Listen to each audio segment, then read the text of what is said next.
Hello, friends. Welcome to A Little Room for Healing, where we aim to create a little more room in the world for authentic connection, insightful healing, and a deeper understanding of our hearts, ourselves, and each other through honest conversation. My name is Joel. I'm a Reiki and 13th octave Laho Chi practitioner, a facilitator for deep healing, and your host. I'm pleased to have Shannon O'Neill Loyola joining me today. Shannon is a seasoned healing practitioner with nearly 20 years of experience across multiple disciplines. A Reiki master and licensed massage therapist trained in 5-element Chinese medicine, Shannon also works with breathwork, 13th octave Laho Chi, and Mexican rose healing. As an evidential medium and longtime Akashic records channeler, they offer grounded, intuitive guidance to clients around the world. On this episode, we learn about evidential mediumship, what it means to live with chronic illness, and how chronic illness informs Shannon's spiritual curiosity and awareness. We talk about the importance of every individual to find what is truly right for them when going about healing. We talk some neuroscience regarding mediumship, and finally, we get a deeper look at the Akashic realm and what an Akashic session might look like. Thanks for joining. Come on in. Hi, Shannon. Hi, Joel. Thank you so much for having me. Oh my God, thank you so much for coming on. This is really exciting for me for multiple reasons. One is that I have taken a really long break with the podcast, and this is my first time back in maybe 6 months. Went through a long journey of a transition, leaving New York. Now I'm in a van in LA for a brief period of time, and felt it was time to come back to do the podcast. And when I thought that, yours was the first name that popped in my head. And that was the case because you were the first person that ever did Reiki on me. Mm-hmm. I remember. And you are the person that attuned me to 13th octave Laho Chi. Mm-hmm. Yeah. So also interesting, we really don't know each other that well, but you have played a major role in my energetic life because of being the first person to do Reiki on me and how impactful that was for me. And I was just like, I love this.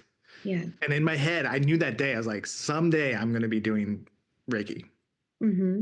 And then while I didn't get attuned for Reiki from you, when I was looking around for Laho Chi, I was like, I thought of you and I thought, I wonder if Shannon does that. And sure enough, Mm-hmm. you did. And shortly thereafter, it was really quick. I thought this, Right. I looked you up, and within I think it was 3 weeks or 2 weeks or something, you had a class going on. Mm-hmm. Yeah. And I remember, and I've had this with a few people in my history of doing healing work where I meet someone and I have a sense of kinship or a sense of knowing that this is part of the journey that leads them to healing work. So I've had this experience, this resonance with people where I could tell they're coming in, but they're coming in for more than just the healing experience. It's actually opening a portal to this other trajectory where the person then goes on to also have their own experiences that leads them to this realization that I want to do healing work in some capacity. So it's funny because yeah, we may not know a lot about each other, but there's this for me a sense of this overarching kind of kinship of and it's just funny because we've kept up kind of because this was years, almost almost 10 years ago. So Yeah. So it's been this journey of kind of seeing what you've been kind of up to and doing within your own healing sphere, both within yourself, but also in what you've been doing throughout that time. So it's really interesting that we're going to be just having this conversation today. Wow. That's also cool. That's also cool. That's also cool. That is also cool and totally chills throughout my body when you were talking. Mhm. I've never heard your experience of me coming in, except for like you sharing what was going on with you when I was getting energy healing from you. Mhm. So Mhm. that's really cool, and that gave me chills. Um, oh man, I'm torn. I want to say something more about this, and I also want to do check-ins. I'm going to say something more about this, and then we'll hit check-ins because I Okay. love to start the episode with check-ins. Um, when I saw you the first time, it was a week after I did ayahuasca for the very first time in my life, Mhm. and uh, the person who introduced me to ayahuasca also recommended you. I reached out to her after my journey and I said, I want to get energy work done on me. Do you know anybody? And she said, Radical Reiki. You got to go to Shannon. She's got magic hands. And so I did. And a week after that, I went to see you, and it was just this like domino experience of in my life. Uh, I remember even asking you after the session was over about, I think it was this time. I went to you twice, I think. Yes. Mhm. Maybe it was the second time or the first time, but I asked you about training, Right. how long it takes, and the process of, because I Yeah. wanted to do it then, but I was still blocked and I wasn't ready yet. Right. Right. Well, I would just say not that you were blocked, that you weren't ready yet. Right. That's something that comes up a lot when I hear people. I'm like, I get the intentionality behind the wording, but I don't know if I ever really believe in this idea of being Okay. All right. just not ready for certain things, you know. Of Mm-hmm. course, it's in our spirit, it's in our awareness, but we have to be like ready. Right. So yeah. Like that. Yeah. But I do remember there were correspondences about, you know, and also like about like post session kind of healing response, you know, like how do I, you know, is this like normal to feel this way or things are coming up or so I kind of remember there being like email exchange after. Yeah. Mm-hmm. Mm-hmm. And I do remember you saying about coming in like after having this intensive, you know, experience with ayahuasca. So which can totally blow you open, you know. Yeah. So I do remember that. Mm-hmm. Ah, amazing. It was when I reached out to you the second time to get another session with you, I was so nervous. And I remember being like, I don't know if you remember me, but you did social media like a year ago or 2 years ago or something. And you were like, of course I remember you. Yeah, You yeah. know what? And when I read that, I was like, did she though? Like so much doubt. You know, well, one of the reasons too is just that because in the very beginning of because you were still um part of the wave of clientele within like the first I believe within the first year of radical reiki because I had been doing the work professionally but working at a different place and I had finally just kind of decided to like take the jump to do my own thing and have my own space and so that was like within I believe the first year or 2 years of the beginning of radical reiki and I remember telling spirit that I because I had had so much experience with working with you know with cis men in the spa industry, and I was comfortable, you know, with working and holding space for men. And I remember being in conversation with other healing practitioners at the time, and then feeling like hesitant or unsure how to like work with men and I just had like a different experience because of my the spa industry background and you know with aesthetics and so I just had a different um you know for me the idea of like extending and holding space for men was no different and so I remember putting out that intention that like I really want to be able to work with more men and reach out to men. And so you were one of, I think at the time, probably 6 men that was only in the practice at that time, like within that first 2 years. So that was a big reason too, because it was just like there was, and it wasn't just like, oh, my girlfriend just bought me this gift certificate, so I have to go and just like, it was the intention was to like come to experience healing, like you were open to the process, and that was your will, right? That was like from your own agency. It wasn't like you were forced into this. So, and in that time, that was something that I was really trying to like, I wanted, especially like at that time being in New York City, I'm like, I want more men to come and focus on their healing. And so that's also why. Cool. Yeah. You were calling it in. Mm-hmm. It's, you know what? I also find it so important for the person to be wanting the healing. Mm-hmm.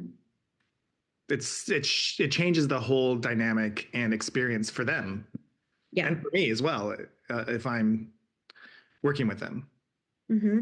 It's true. I actually had this come up last week where I had an evidential mediumship reading with someone who had lost a child, and she said, I'll be there with my husband on the Zoom. Is that okay? And I was like, of course it's okay, but I just want to make sure that, he's open to the experience. And she was like, oh yeah, he's definitely open. And I was like, okay, just because it does, it does, and it doesn't matter in terms of connectivity, because I'm not connecting psychically to him, I'm connecting to the spirit. But there's something about respecting where someone is in their healing process, and losing a child is a very specific type of grief that not everyone experiences. And so I just wanted to be like really cognizant of where that person was in their grief process. Mm-hmm. Yeah. And because again, it wasn't the type of thing where he booked in for himself. That's different. Like I work with a lot of men. I actually work more with men in the Akashic space than in energy healing, believe it or not. Do you have a reason for that? I don't. And because I would think the opposite, only because Reiki A is more household, right, as a modality.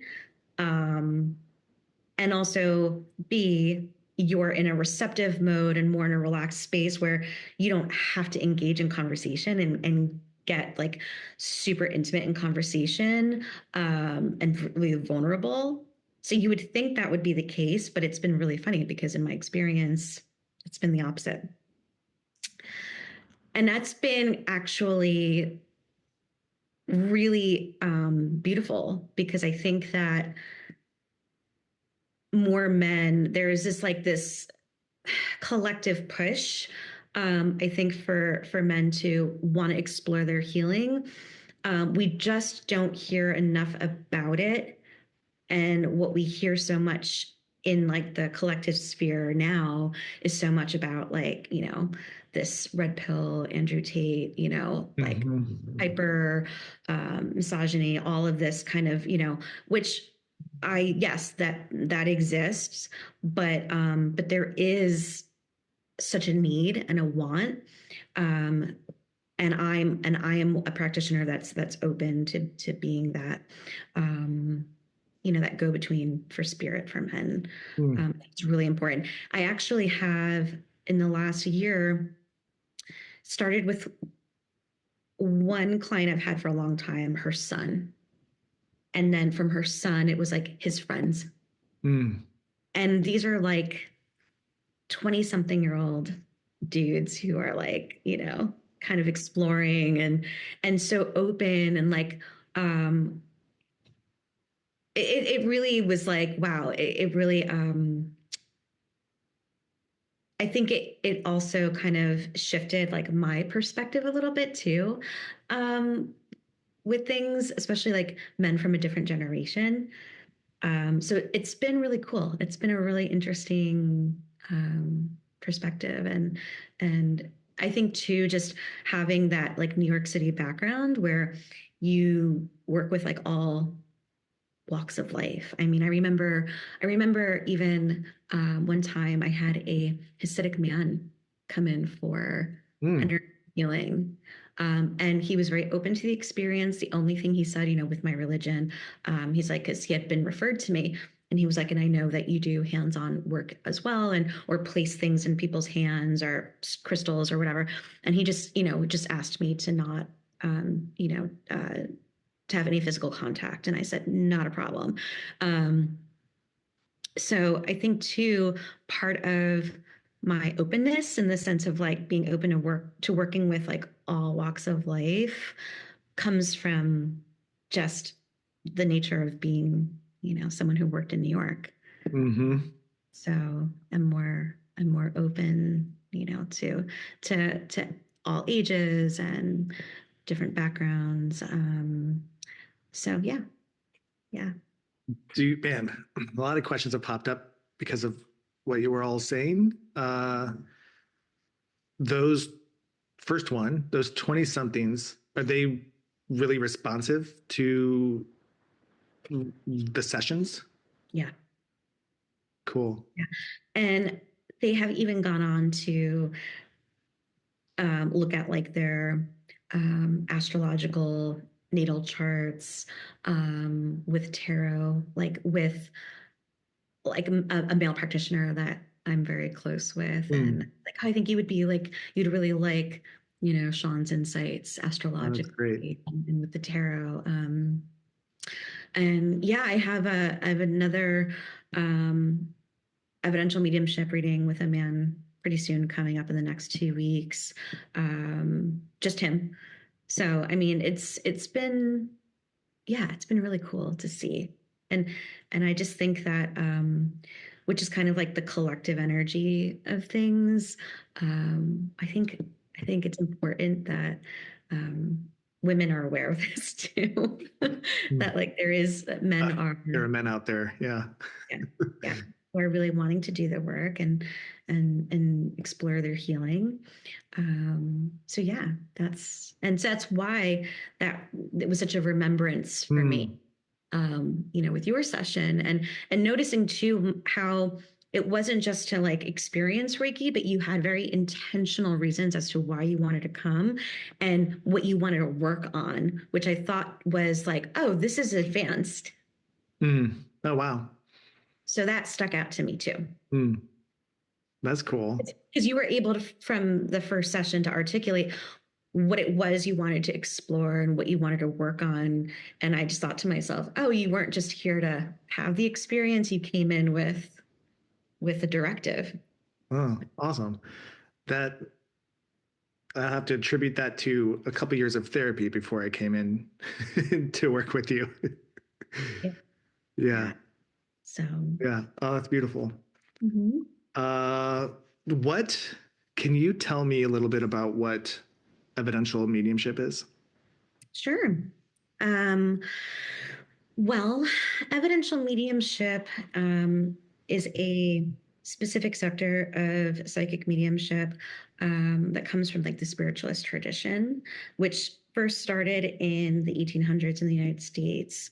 And while it had a little bit of an impact more on like the social aspects versus spiritual, which is really interesting, it actually wound up flourishing more once it crossed over the pond and in England. So spiritualism, while it didn't begin in the UK, it flourished in the UK.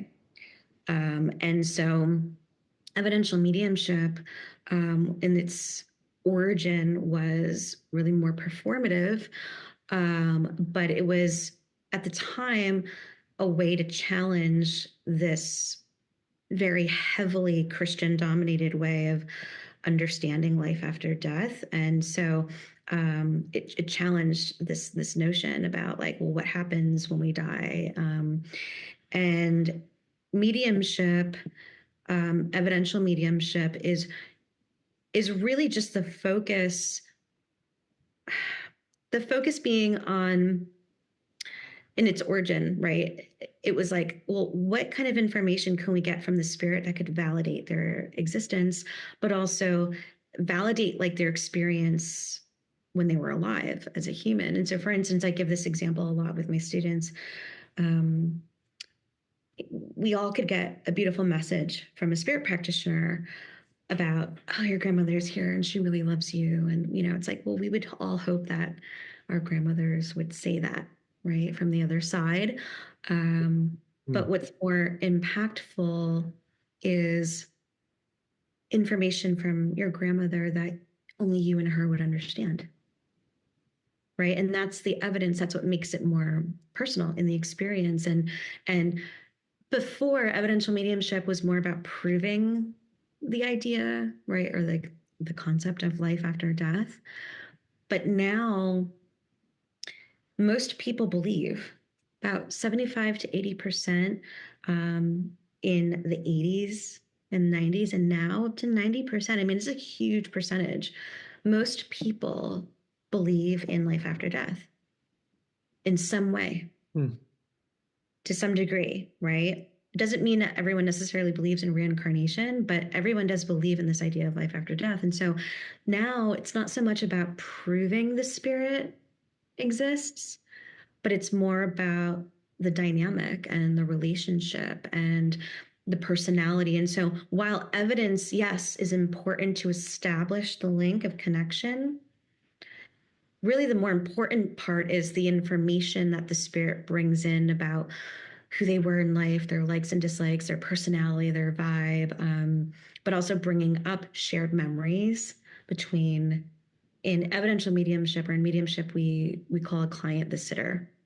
So the shared memories between the sitter and the spirit communicator.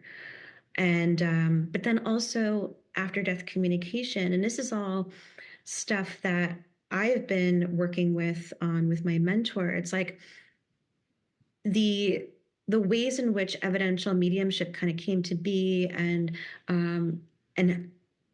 it's important that we like honor and revere the spiritualist tradition, because it's very serious in the UK. There's like the Spiritual Nationalist Union. It's very difficult to go through, lots of testing. There's the Arthur Findlay College. Again, being trained through the Arthur Findlay is also like very prestigious, very revered in mediumship. But there's some aspects of it that are still not as evolved. And I think that that's part of what draws me, is like, yes, I understand the structure and the importance of going through the training. But I mean, obviously, from my name, Radical Reiki, I'm like, I honor that, I respect that, but like, we need to evolve. We need to push past these strict, constructs, because for them, they would say, well, if the spirit communicator is bringing in information that's happening in the sitter's life currently, that you're going psychic. You're not working mediumistically. And it's just not true, because there's a specific sensation and feeling in your own field when you're connected to the spirit communicator. It's not only just a sense of a feeling. For me, it's a healing. And I know other mediums feel that too. For you? Yes. Yeah. Having spirit communicator enter into my field is in itself a healing, not just for the information that comes into the reading for me to relay to the sitter. So it's a healing for them, of course, but it's also a healing for me. And that piece has been what has kind of shifted and changed my trajectory in my work in the last year. Wow. Because of my health and my physical health conditions at the moment, I'm limited in what I can do. And so I am not so much focused on the energy work anymore because of my inability to even stand to do a session. I stopped doing energy work probably in, I guess now it's been November, December, I believe. And at that time, I was only doing like maybe one or two appointments, and it was just becoming to be too much of a struggle. And so I would have to sit a lot and move my chair. And then the pain in my body afterwards. And so what I've been really working on in the last year is my focus and trajectory has been more with mediumship. And so it just has been this profound experience for me where when the spirit communicators enter my field, it's giving me a healing and a sense of clarity that I'm not experiencing in my day-to-day moments. And so doing one or two mediumship sessions a day, when I'm available and I feel like really available to do that, hasn't been taken from me. And so I think now I'm in this space of looking at what my work is going to be like now, and right now teaching evidential mediumship, and working with evidential mediumship has given me like a renewed sense of like passion for my work, because it's also informing me about this other way of relating and connecting to the spirit world. And it's really interesting because through this process of kind of shifting into more evidential mediumship, it's funny because it's what I was always doing, but I was very passive about my mediumistic gift. I never trained for it. It's just something that I always did in my Reiki sessions, or, in the Akashic experience. I would say there might be a point where, someone in spirit might come forward for you and I'll give you that information. And that was very like normal and routine. And I just thought, well, it's just something that I already do. And just like they pop in, here's a little message, and it would be evidential. But in terms of developing the skill in order to like hold a link for an hour and then have multiple spirit communicators come in, that has been more of my focus in the last year. Was there a grieving process for moving away from doing energy healing? Yeah. And I think that extends in all areas of my life currently. Yeah. There is a lot of that. Yeah, currently. And it's interesting because it wanes and waxes just like my energy levels. So and my feelings around it, like everything is just so day to day, that I've been forced to be more present in a way that I've never experienced. Because think about it. I mean, and here's the thing, and this is like what I've never really like kind of discussed a whole lot about. I have in the last 10 years on Instagram, but not to, I think, to a degree that maybe it would register with people. All of the conditions and things that I'm experiencing, I've had my whole life. They're just worse. And so what I'm experiencing and what I'm finding, and what I didn't realize at the time growing up, was that I have these genetic conditions that are just worse. And so that's creating more of like a disability for me in my life. But this sense of always having this awareness of like the fragility of my life force and my body. I've always had that sense since I was born. And what's interesting is because like I was also 2 months premature. And so when I was 2 months premature, I lived basically in an incubator for 2 months. I was baptized twice because they thought I was going to die. I went home with a heart monitor machine, and I have these photos. And growing up, I was a sickly kid, almost didn't graduate kindergarten because I'd missed so many days. All my school photos, I look very ill, really dark circles, very gaunt. I was really like just a sickly looking kid. And then things got better and I got stronger, and then I became a gymnast. Wow. And then when I was a gymnast, I got hurt all the time. Like ambulance rides 10 before I was even 18 years old. Physical therapy because my kneecaps would slide out, my ankles would roll. There were so many indicators of so many things happening, like full body systemic things happening, that at the time, no one really noticed or put the puzzle pieces together, unfortunately. And that's also partly due to my family dynamics. Because I think it was just more about like, who's going to keep Shannon, who's going to take her, who's going to take care of her, who's going to raise her. And it was just, no one was looking at this like more micro experience of my life. It was just more of like, who's going to take the responsibility of raising Shannon. So logistics. Right. Because of my parents dying when I was a kid. So there was just, all of this stuff kind of went under the radar. And so chronic pain, injuries, chronic fatigue, the inability to sleep well my entire life.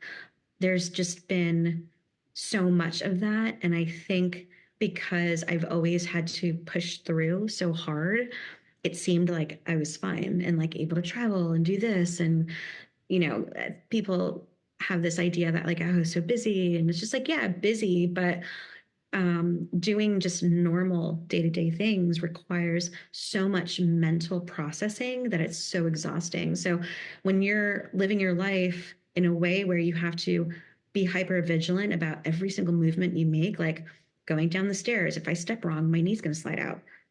So being so hyper aware of every single thing that I'm doing is so exhausting, but it requires such a level of presence. And that has been even extra challenging given like where I am at the moment physically. And so in the last few years, things have progressed. And then last August, I had a COVID infection that completely derailed everything. And so I've been a lot worse since then. And I'm in the process currently of seeing a lot of different specialists, cardiologists, neurologists, geneticists, for confirming possible other comorbid conditions.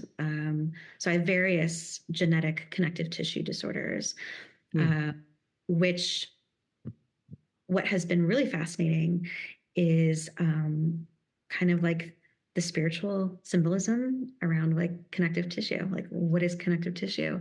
So it holds everything together, but connective tissue is permeable, chooses what and allows what it needs to come in and come out in order to sustain you. And so I think about that in terms of energy work, right? Is that like being permeable, what we allow in connective tissue, if it's weakened, what does that mean for your boundaries? So there's also this complexity on a spiritual level about it too. But what has been really incredible, because all of this kind of like this awareness of like, right, I started investigating all of this stuff when I was still living in Mexico. And I was still more able-bodied then, but I was like, I always knew something was wrong. I always knew something's not right. Full systemic wise, like multi-system, I knew there was dysfunction. I just always knew. And I was able to start this investigation in Mexico when I was living there because of how accessible the specialists are, and not needing referrals and kind of like the way our healthcare system is here. But it all started with going back to psychiatry. And it all started with my ADHD diagnosis, my inattentive ADHD diagnosis. Then my first connective tissue disorder after that was discovered, which is a condition called lipedema. And those things are comorbid. And then I got diagnosed with autism level 1. What does comorbid mean? Meaning that there's so oftentimes, for instance, like with the specific neurotype of ADHD and autism, these neurotypes oftentimes, and what we mean by comorbid, go along with conditions in the physical body. are connective tissue disorders, which challenges what people used to think about autism as being a behavioral issue when it's not. It's a neurotype, and the neurotype is a reflection of also in the body, like at the connective tissue level, and also the way that neurons are pruning and how they're not, even down to things like the way that your eyes track. And so another thing that I was recently diagnosed with was vision binocular disorder, which I have in one eye. So eye weakness due to the lack of connectivity, the connective tissue, because connective tissue Oh, is an entire body, is covers your organs, holds you in place, holds your organs up, your musculature in your body, your bone structure. So it's been fascinating. what is when you find out a new thing that is happening in your body, what is the emotional uh, response to that or reaction to that? Is it, Not my fault. you would tell me, yeah. It's not my fault. Mm. There's like, do you not even experience any frustration or anger Oh, or like any, sure. okay. Sure. I was like, because that's amazing. That's some pretty high level. It's not my fault right away. But that was the biggest one, though, Mm. because my whole life I've been dealing with, like, I came into this world, first off, my Chiron's in Taurus, and this wounded healer component, right, coming into this incarnation. And I would say to people sometimes, I think my core wounding around feeling like not good enough, or like my biggest issue in this incarnation is like my relationship with myself and like how I measure myself more than anything. And I've been very vocal about like what my core issue is, because I see this mark in a lot of healers that I've worked with, either like as peers or like my students. But it bled into so many different sectors of my life, down to even just like, why can't I manage certain things well? Why do I have a hard time transitioning from one task to another, down to like the most micro of things that seem very basic that other people could just do. And yet, but people would only highlight or see the highlights of like, wow, you've done this with your work, and you have a business, and you work with all these people, and you travel and do all these things. But that stuff's easy for me. What's Mm. not easy is being a human and doing day-to-day tasks like cooking for myself. you Mm. know and so once I started becoming like more vocal and clear and honest about that stuff, and not trying to like come off like I'm some altogether healer person, because that's just like 90% of what I see out there, and it just makes me, I'm so grossed out by majority of like the healing world. um I just started becoming very vocal and like honest about like, Amazing. I struggle with being human in a lot of ways, and I had to accommodate myself. And I've had to like learn how to like manage my time better, and learn how to like be better about like taking care of myself, like cooking, basic skills that maybe other people have no issue with. Mhm. And so that's kind of how the whole ADHD like process, and it came down to, once I realized this is an executive functioning issue in my brain, and this isn't some kind of like personal or moral failing or inherent failing on my end, that I'm not like good, like I'm so there was like this shift in narrative that I would like about like, am I a good person or am I a bad person? I'm bad at being a human, or I'm bad at lifing, or Mhm. you know um and so the relief that comes from finding out that my lack of energy that I've had my entire life, but now is worse. There's always been a base level fatigue, um that this is like physiological, this is like my genetics, this is like what my body is like.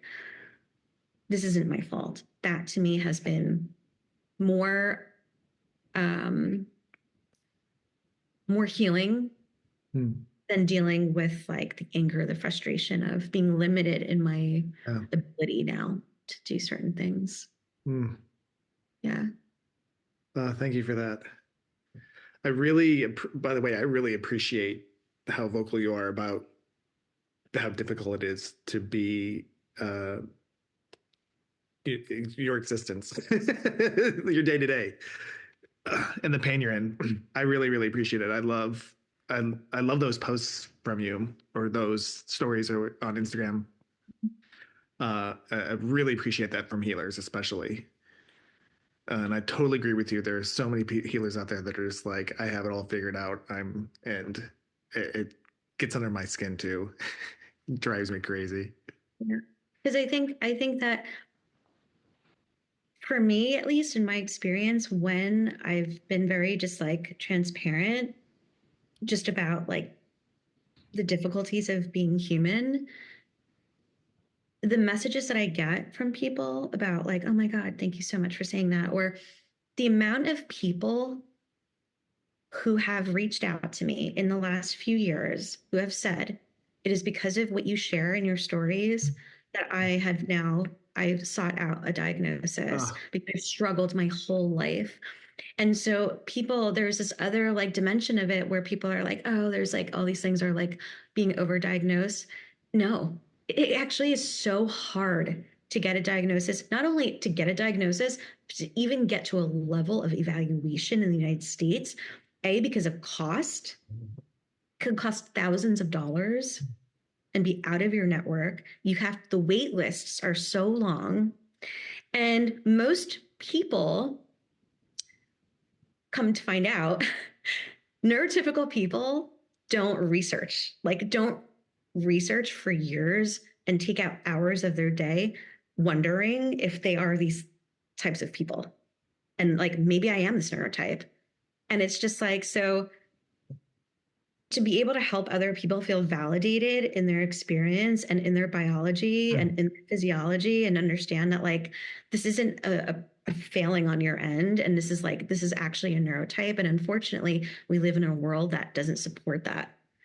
But there's just so much more information out there now, and there's just been incredible leaps in just like how spiritual components and this neurotype, like how the experience is versus other people. And I think that we're seeing like really incredible work. Especially, I think her name is, I'm pretty sure could be getting this wrong. I feel like her name is Elizabeth Macarack, who's doing incredible work, who is an autism assessor, who also talks about spiritual components, and how this neurotype presents and what their experience spiritually could be, but also from this high masking perspective, which most women fall under. And that's why we all don't get diagnosed correctly when we're young, because it was a model fit for just hyperactive boys. In ADHD, but also in the way that autism presents in young boys.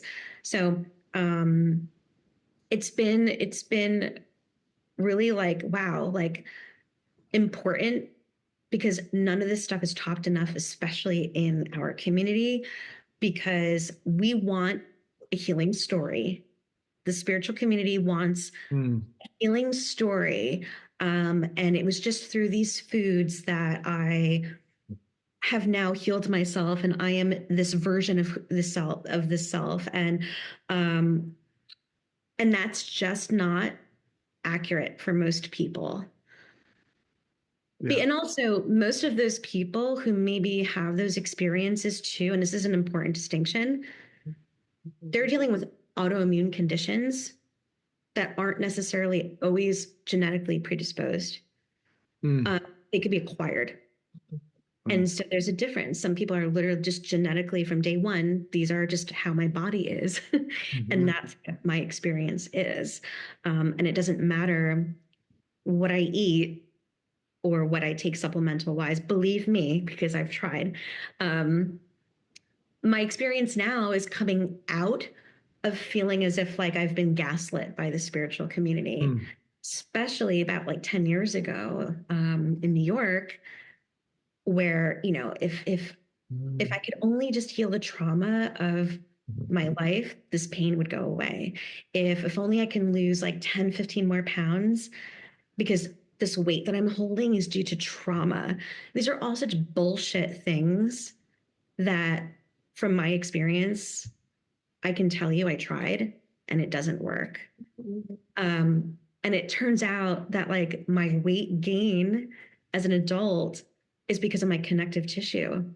So this extra fat is really just, it's actually diseased fat tissue. And that's what lipedema is. Wow. And here I'm thinking, I have to lose weight. I have to lose weight. I have to target this. I have to, having this horrible relationship with my body, thinking that like I have to find the right diet. I have to find the right supplement. I have to find the right healing modality. This must be some kind of holding from my trauma that I still haven't fully figured out what that is. I spent so much of my life doing this to myself and seeing different practitioners going to have this type of healing experience, having someone like step on me, having someone put a veil over me and then spit mescal in my face and rub eggs all over my body, which comes from my culture. And I'm like, and it was a cool experience, but none of those things and all these other healing modalities changed these aspects of who I am. So the thing that I've learned about healing and what healing is, you're touching on it, you're talking about it right now, is I think there's a misconception about what healing is. People hear healing, they think it's gone. It's out of my life. Yeah. Completely gone. And that's not the case at all. Right. With healing is understanding, learning how to be with, having that, developing that relationship with your body and with yourself and with your emotional self that is compassionate and caring and loving and understanding.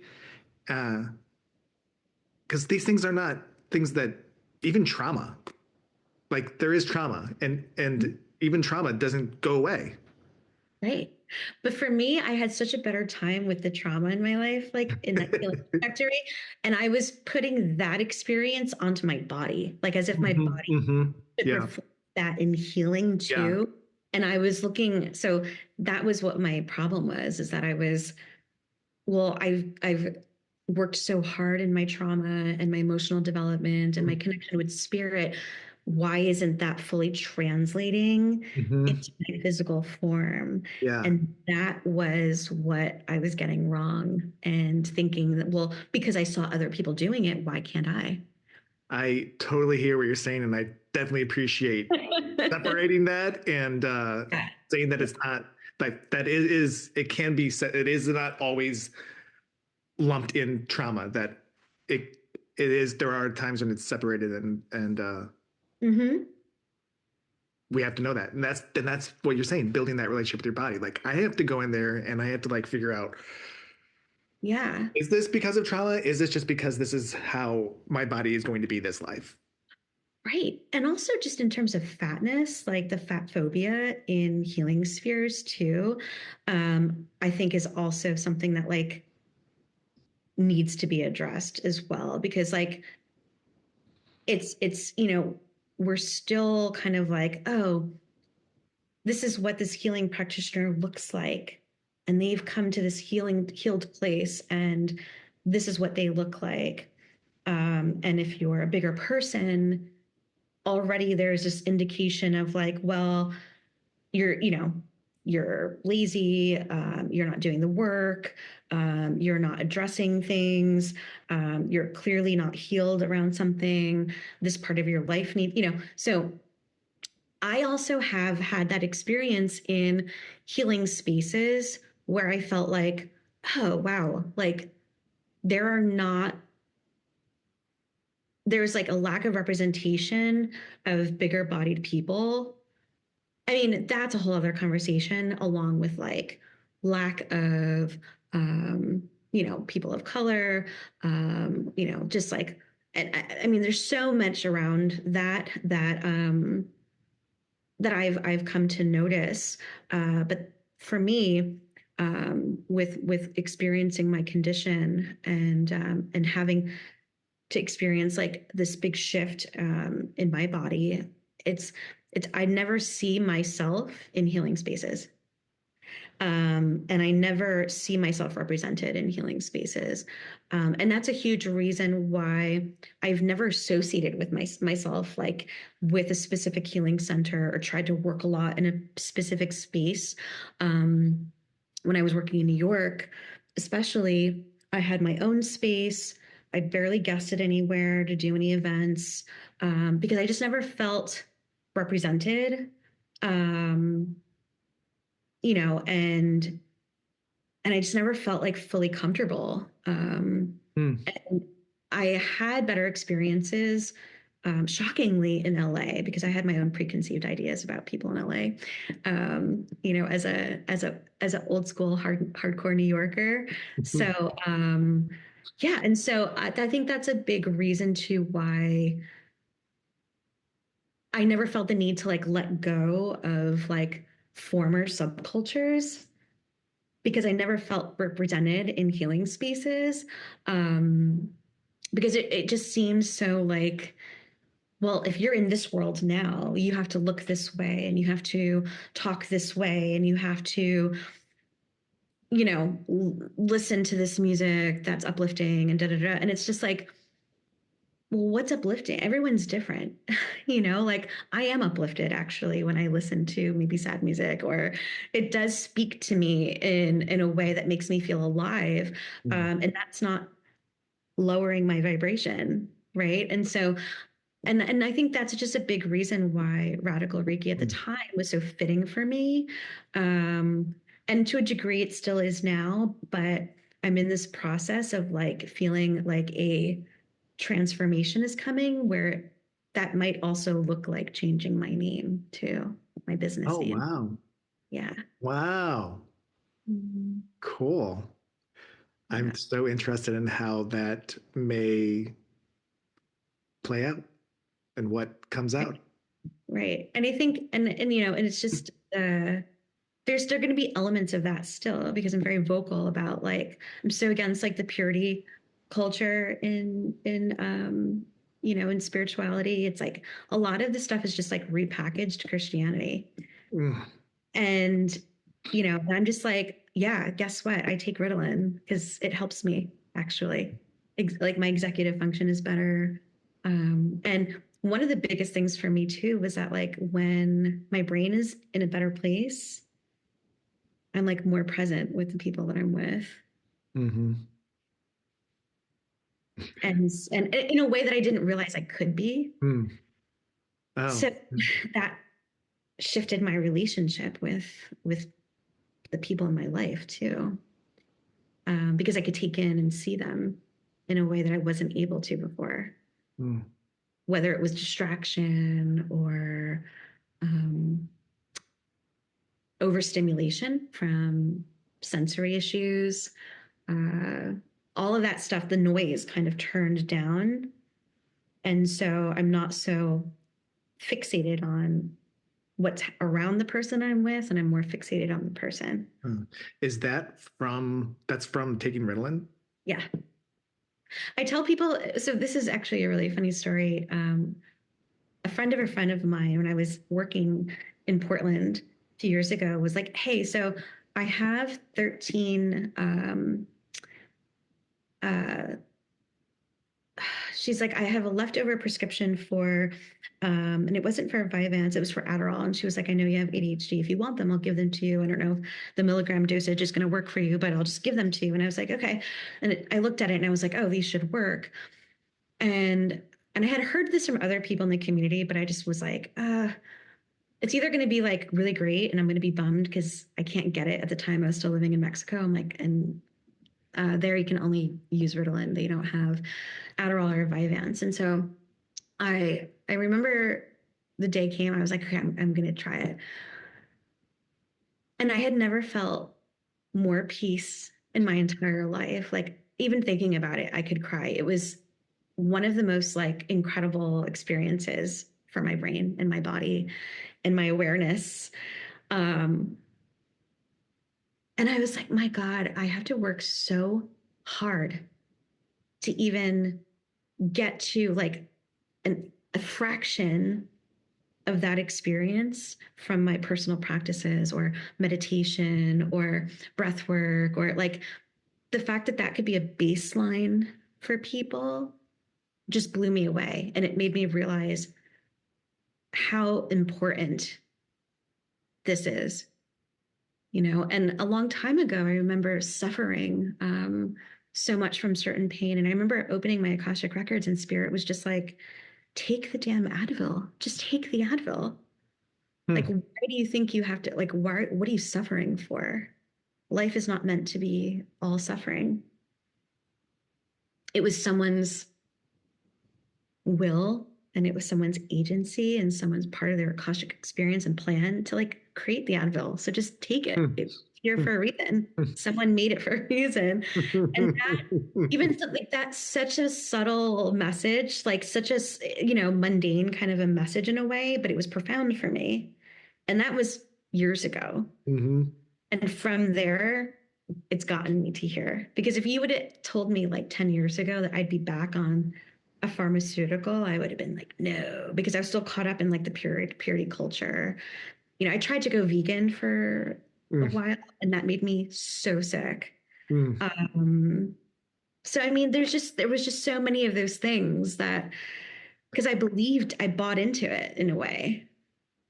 I think what I'm getting from this, and it's something that I've been working with myself for a while, trying to like get out of what you're talking about, is the journey of healing for each person is their own specific journey. So you need to find what actually works for you in the best way. Mm-hmm. So for some, it might be veganism. For some, it might be not taking prescription drugs. For some, It might be taking prescription drugs. And that's okay. And I feel like that's the piece that like, there needs to be more acceptance around people's individuality when it comes to like healing approaches, right? And that's okay. So like, even when people would be like, oh, like, you know, a cornerstone of one's practice should be meditation. And it's like, if you know neurodivergent people, if you have neurodivergent people in your life, that is like, can you get to a point where you can? Yes, you have to work towards that stillness. It's not easy for a neurodiverse person or a neurocomplex person to just all of a sudden just go into like a meditation practice and start and develop a meditation practice. And it takes full body, you know, working with your breath. And I think that's what was so attractive about ceremonial magic for me, was that it included toning in the voice, using your voice, actual movements, you know, casting the circle, using your arms and body as directionals.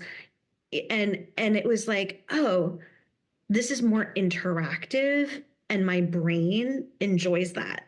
Like ritual and steps and learning the steps. Like, it's kind of like the more complex the ritual, the more I'm like attracted to that. So it's so funny because cool. Like there's personal, you know, your personal practices and what you prefer and kind of what works for your brain and your attention, right? But what's interesting about all that stuff is like we might have like different backgrounds in terms of like, you know, for instance, like someone very near and dear to me has a more of like a yogic, you know, Eastern resonance for their spiritual practice that I don't. And for me, it's like the Western mysteries is I'm more resonant with. But yet I have like a deep connection to folk Catholicism, you know, so I have like the rosary is a big, you know, the devotion to the mother, like that's a huge part of like my personal practice. Everybody has these personal practices, but what has been super interesting is how all of that we have to put aside when doing evidential mediumship. Oh. Because it's about honoring the spirit communicator, and what none of that stuff matters when it comes to how you connect. We can't impose our stuff in a mediumship reading because it has nothing to do with us. So these ideas, maybe culturally, you might have ideas about like what death and dying is or what that looks like. And maybe there's certain ritualistic components or how to honor the dead.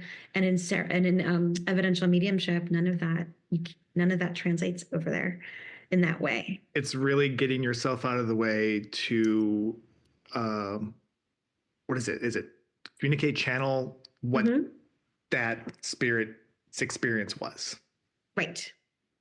Exactly. There are some things that I honor even culturally, with my heritage, my Mexican side, that I love and resonate with, and I think is really beautiful. But it's like there's that version of what I think and experience like a death process versus what in evidential mediumship that is. So it's been an interesting experience of like having to step outside of like my beliefs and my convictions and my thoughts and feelings around like my own healing journey. None of that matters with evidential mediumship. So yeah, I love that. And quite honestly, I feel like that should I really don't like using shoulds and stuff, but I actually feel like in this case it means it's right. I feel like that should be the case for any healer, for anyone, honestly, who's trying to help someone else come back to themselves or find their healing or go on their journey. Is I am not here to impose what I think you should do. I'm here to help you find what you should need to do for yourself. That's the actual truth of your experience. Right. And you would think that that would be like the case for how most healers operate. But because of because of like my massage background and, obviously like the spa background, working in that profession, there's like a professionalism and that's like learned that you have to learn. Right. That's why I think some of like the best healers come from these like professional backgrounds in that way, where they've had to like already hold space and know what that is with people. But also it's like there's also just a lack of ethics in trainings and healing spaces that aren't necessarily like taught. And that's something that like that's a class that keeps coming up of like formation for me. And like these things are like discussed in my trainings, but not like said as like these are just like you should adhere to these like ethical standards. Because yes, that did extend into my healing. Like I would never tell someone to not take a medication or to eat a different way. There's a way to suggest, because also we're not doctors, we can't prescribe, but there's a way to suggest things. Like I've noticed that when I take magnesium, I sleep better. It's been my experience. I can't tell someone they should take magnesium, but if I'm getting a sense that maybe it would be resonant for them, I put it in the perspective of this has been my experience. If I really do think that, I'm going to say it, but from that perspective. So being just very mindful about what you say to clients, what because that's something too that I've had people book in with me and say they've had these wild experiences with healers, or there's been grooming and abuse and all sorts of things, extortion. I mean, you name it. So it's just like this discernment is so important, but also understanding like the ethics of and the responsibility that we have when we're working with the public. That's huge. Huge. And I think in terms of mediumistically, because some cultures have this belief that, you can't contact the dead after like X amount of days, or they're in like some kind of transition, or maybe that there's this idea that they're stuck somewhere and not fully at rest, or they're angry and all of those things. And it's like, that's just not the case when working with the dead. And so there's like potential for harm when we talk about the dead in some of those contexts. But yeah, I mean, healing and being in the healing world, you learn so much. And it's not to say I haven't made mistakes. I've definitely have made mistakes and I've had to learn from them. And I also have overextended myself for people, thinking that was a good thing to do when it was more a lesson in my own boundaries. I've had to fire clients and refer them out or block people. There's so much learning that happens as you go along as a practitioner. Yeah. That is so true. So true. And sometimes your clients outgrow you as practitioners, where in the sense that we're like a person for them at a time and place, and then work with other people. And sometimes that can, in the beginning, it could be a little jarring because you're like, oh, I thought we had good rapport, whatever. And it's not that. It's not about you. But it's easy to kind of go, well, I thought they liked me, or I thought they liked my work, or, it's really that your time and place for someone, and they need other people to fill certain roles that maybe you can't. It's truly the practice of getting yourself and your ego and what you're out of the way and being like, what's actually best for this person. And if we're working towards them taking agency about what's best for them, if they say that it's time for them to move on, it's time for them to move on. Right, exactly. And that's something I had to kind of learn like in the early days. And I was just like, once I kind of just understood that more, I was like, oh, you know what? I need to have another page in my website for other practitioners. Because sometimes I'd have a client and I'd be like, oh, Reiki's great for them, but this isn't everything. They also need, like, I think, an herbal formula. They need an acupuncturist. They need X, Y, and Z, or like they should really have a tarot reading because their inquiry is more in that realm versus what they're going to get in a healing modality. So that's where like the community aspect started to get like become really, really important to me. Until this day, I always recommend other practitioners. I always promote other people's work. I think it's really important. I have a lot of clients who have seen other practitioners or have taken other classes based on like the people that I've shared in my stories. Like I've made other practitioners like thousands of dollars for like writing programs and hypnosis trainings and all sorts of things. And so community is like super important. And I have found that it does come back to me. People will be like, oh, you were referred to me from so-and-so, or I heard you on Lindsay Mack's podcast like a million years ago, or like whatever. And I'm just like, that stuff's always like, I love that. Like the community aspect in this work is really important. When I saw that on your website, your community thing, it actually, and I saw it years, like the first time I was looking you up like years ago, a decade ago, I saw it for the first time or whatever. And it stuck with me. And I have recently added a directory on my website too.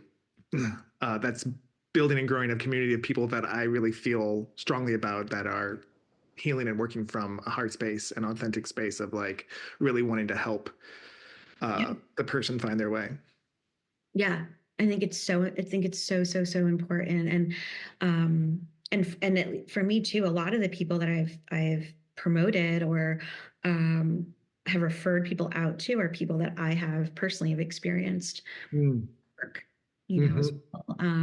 I really had this idea a few months ago, right at the turn of around the election, where I was just like, it's important for me to gather practitioners who are, anti-fascist, anti-racist, and really like inclusive, and really like pro LGBTQA, IA. So for me, because there is this pipeline like there where I'm like, oh, I'll come across someone and I'm like, oh, actually, we're not on the same.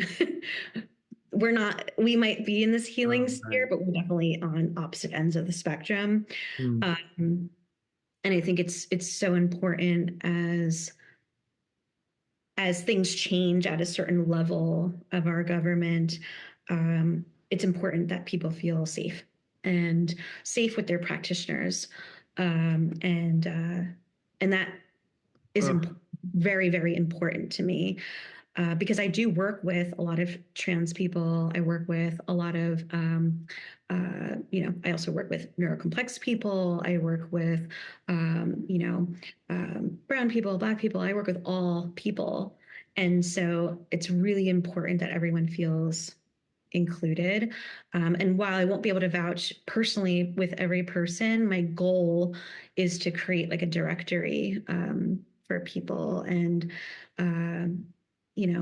hoping to get that going beyond what I have on my website, but it would be from like a state by state directory for people. Yeah, it's so good. It's so important. And safety, I think safety is the number one thing. Yeah. Think of a healing space. Yeah. Nothing can happen without safety. Right. That container needs to feel safe, and and I think that as our world is changing, it's important to like make that stance of I am pro this, I'm anti this, and again, and it doesn't mean like with these declarations means that we're perfect at these things. Like these things, we're always learning. I still make mistakes. I still sometimes misgender, and I correct myself, or it's not about being perfect at this stuff. It's like this is stuff we're always going to have to like learn. And just even in conversation just about like the genocide, there's so much about learning what's happening and learning what's going on and understanding where people are coming from. And it's just important, I think, personally, as things are changing rather quickly. I think it's important that that people feel safe and seen and represented, and I think that ultimately that's what we could offer people, right? Is safety and being witnessed, because I think that's huge. That's huge. That's huge. And I would hope too that like when I work with practitioners that like, I'm a messy person, but I have a great heart. Messy, I think in my mind, because I'm actually extremely neat. So one thing, knock on wood, I actually love cleaning. But I think that it's important that like I feel safe enough to show up to a practitioner and go like, I'm still struggling with these things, and these are the areas that I want to work on, and I want to be able to shed practitioner me when I go into a healing session. I just want to be me. Yeah, as I am. So, yeah. Speaking of that, that's a great segue to move into a little energy healing for you. Perfect. Where you can shed practitioner you and just be you. Just you. It's interesting because practitioner is a part of you. It is a part of me. But it's not the part we're going to focus on right now. Exactly. That part rest. Yeah, exactly. Yeah. So let's do some energy healing on you. And we are cooking, by the way. Holy cow. Really enjoying this conversation. Yeah. Thank you so much. So my question for you is, would you like to set an intention for your energy healing session?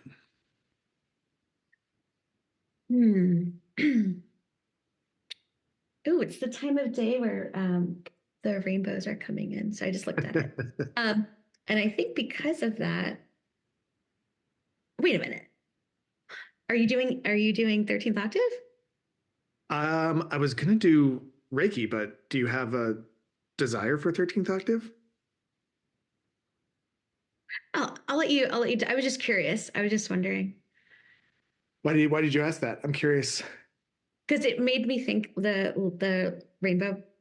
Because my prism in the window and this the way the sun is coming in, and I saw the colors, it reminded me of angel light healing. Hmm. When I the angel light healing portion of 13th octave, I always imagine it as being like reminds me of like Rainbow Bright or something, or like Care Bears, where like the light comes out and That's cool. Yeah. but I'm open to anything, honestly. It's been some time that I've had like energy work, so Well, let me say this. I think that I wasn't prepared for 13th octave. So I don't have any of the stuff that I would like with me to do that. sure. However, I do find that when I do Reiki, it's not, it's like, it's kind of free form. It becomes Cool. kind of free form and like other stuff comes in. So Okay. uh, we'll kind of just go with what is coming through, if that's Awesome. cool with you. Yeah. Yeah. I'm excited. How would you like me to be receptive, or how would you like?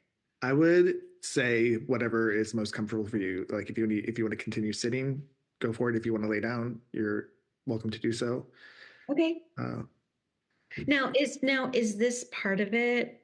it, it's not going to be shown to anybody. That's what I was. Yeah. Okay. All right. So then I'll just go into my room then, and that'll be good. I can lay Great. down. I'm going to go to the bathroom while you move. Now, question for you. Yeah. Hold on. Before I ask this question, I just want to say to everybody, we'll be right back after Shannon's energy healing session.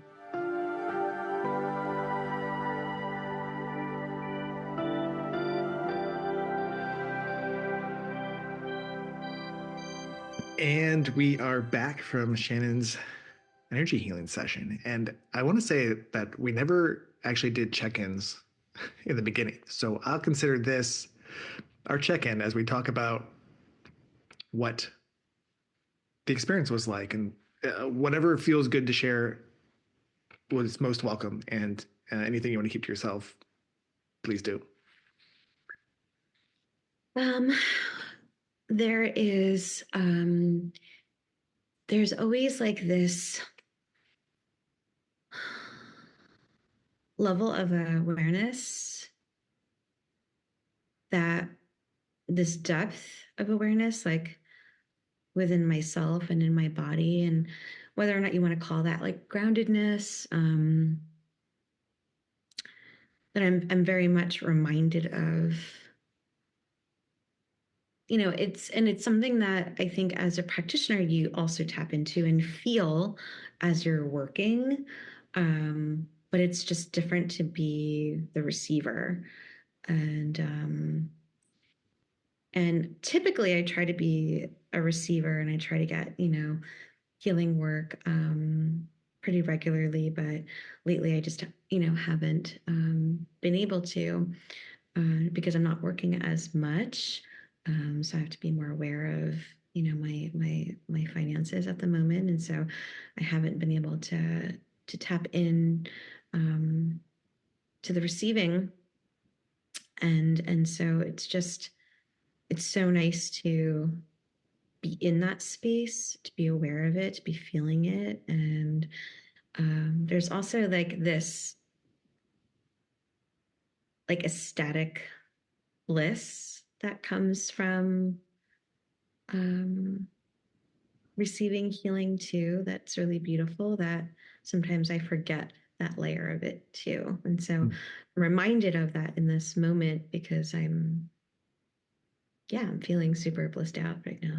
So, and it's a nice reminder that I can feel this too,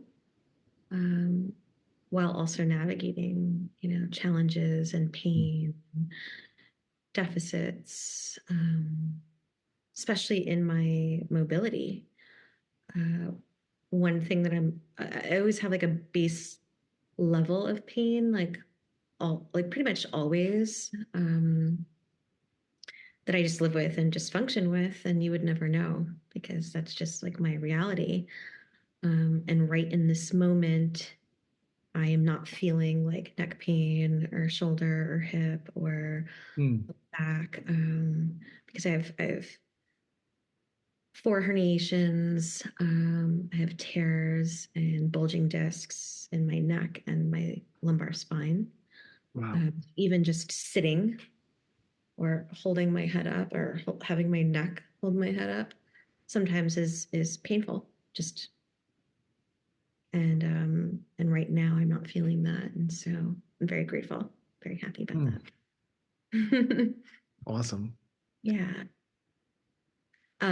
There was also a sense at one point too, during the session, that I felt like I was like, oh, I'm totally having like deja vu, or like this sense that we had like done this already, or had, maybe another alternate version of ourselves had already maybe did the session already, because we were supposed to do it last week and then we had to reschedule.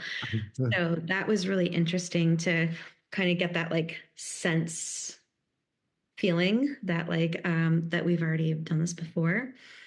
And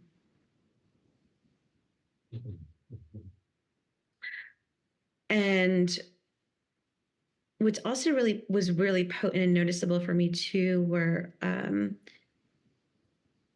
there's a lot of like circulatory issues that I have right now. I have chronic venous insufficiency, which means that my veins are not functioning at full capacity in terms of like bringing blood to my brain. So because of the venous insufficiency, there is this sense that like there's a weakening in my life force, but it's really because of like the life force obviously being so tied to blood and the chi's in the blood. And if there's not enough movement or there's stasis with chi and blood, that does impact like what would translate as like weakness, right? Or like chi deficiency. So I struggle too with like temperature regulation, and also like sensation sometimes in certain areas of my body due to the lack of circulatory aspects. But also that contributes to the pain too. And there was a point where I had this awareness of like the energy work, like not just being like bone deep, but also like affecting me at this like level of circulation. That was really interesting as well, like movement in that way. So Oh, that's great. yeah, That's really that was cool. really cool. And was there emphasis at all when you were working like on my joints? Because in my knees too, I felt like a lot of sensation there. I was taken to your knees at one point where I specifically focused on your knees. Yes. Yeah. So I really was aware of that too. Um,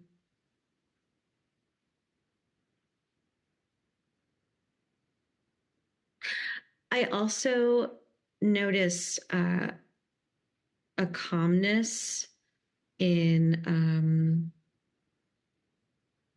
kind of like the brain activity too. So it's one thing to induce your own trance states, but to have trance states induced by energy work from someone else, where not only am I going into like rest and digest, coming out of flight or fight, going into rest and digest or hypervigilance, and going into rest and digest, but there's also this notable shift in the deeper relaxation. Obviously, the deeper you go into alpha, theta brainwave activity. And it was nice to not be the one to have to induce that. So that feels really good. Yeah, I'm definitely just riding this wave of post-energetic bliss. Wonderful. Yeah, yeah. And I love that feeling too of stepping out of time and space and feeling like not aware of how much time has gone by. Mm-hmm. Is really interesting how at some point, like some subtle aspect of awareness is aware of the time, because this happens to me a lot where I start to flutter my eyes, and it was right when you were in at the end Oh, really? in prayer position, and so I was like, oh, we're closing now. So Amazing. yeah. Um, oh, something too on a more emotional level component, like in the emotional body. Um, I want to say there's been some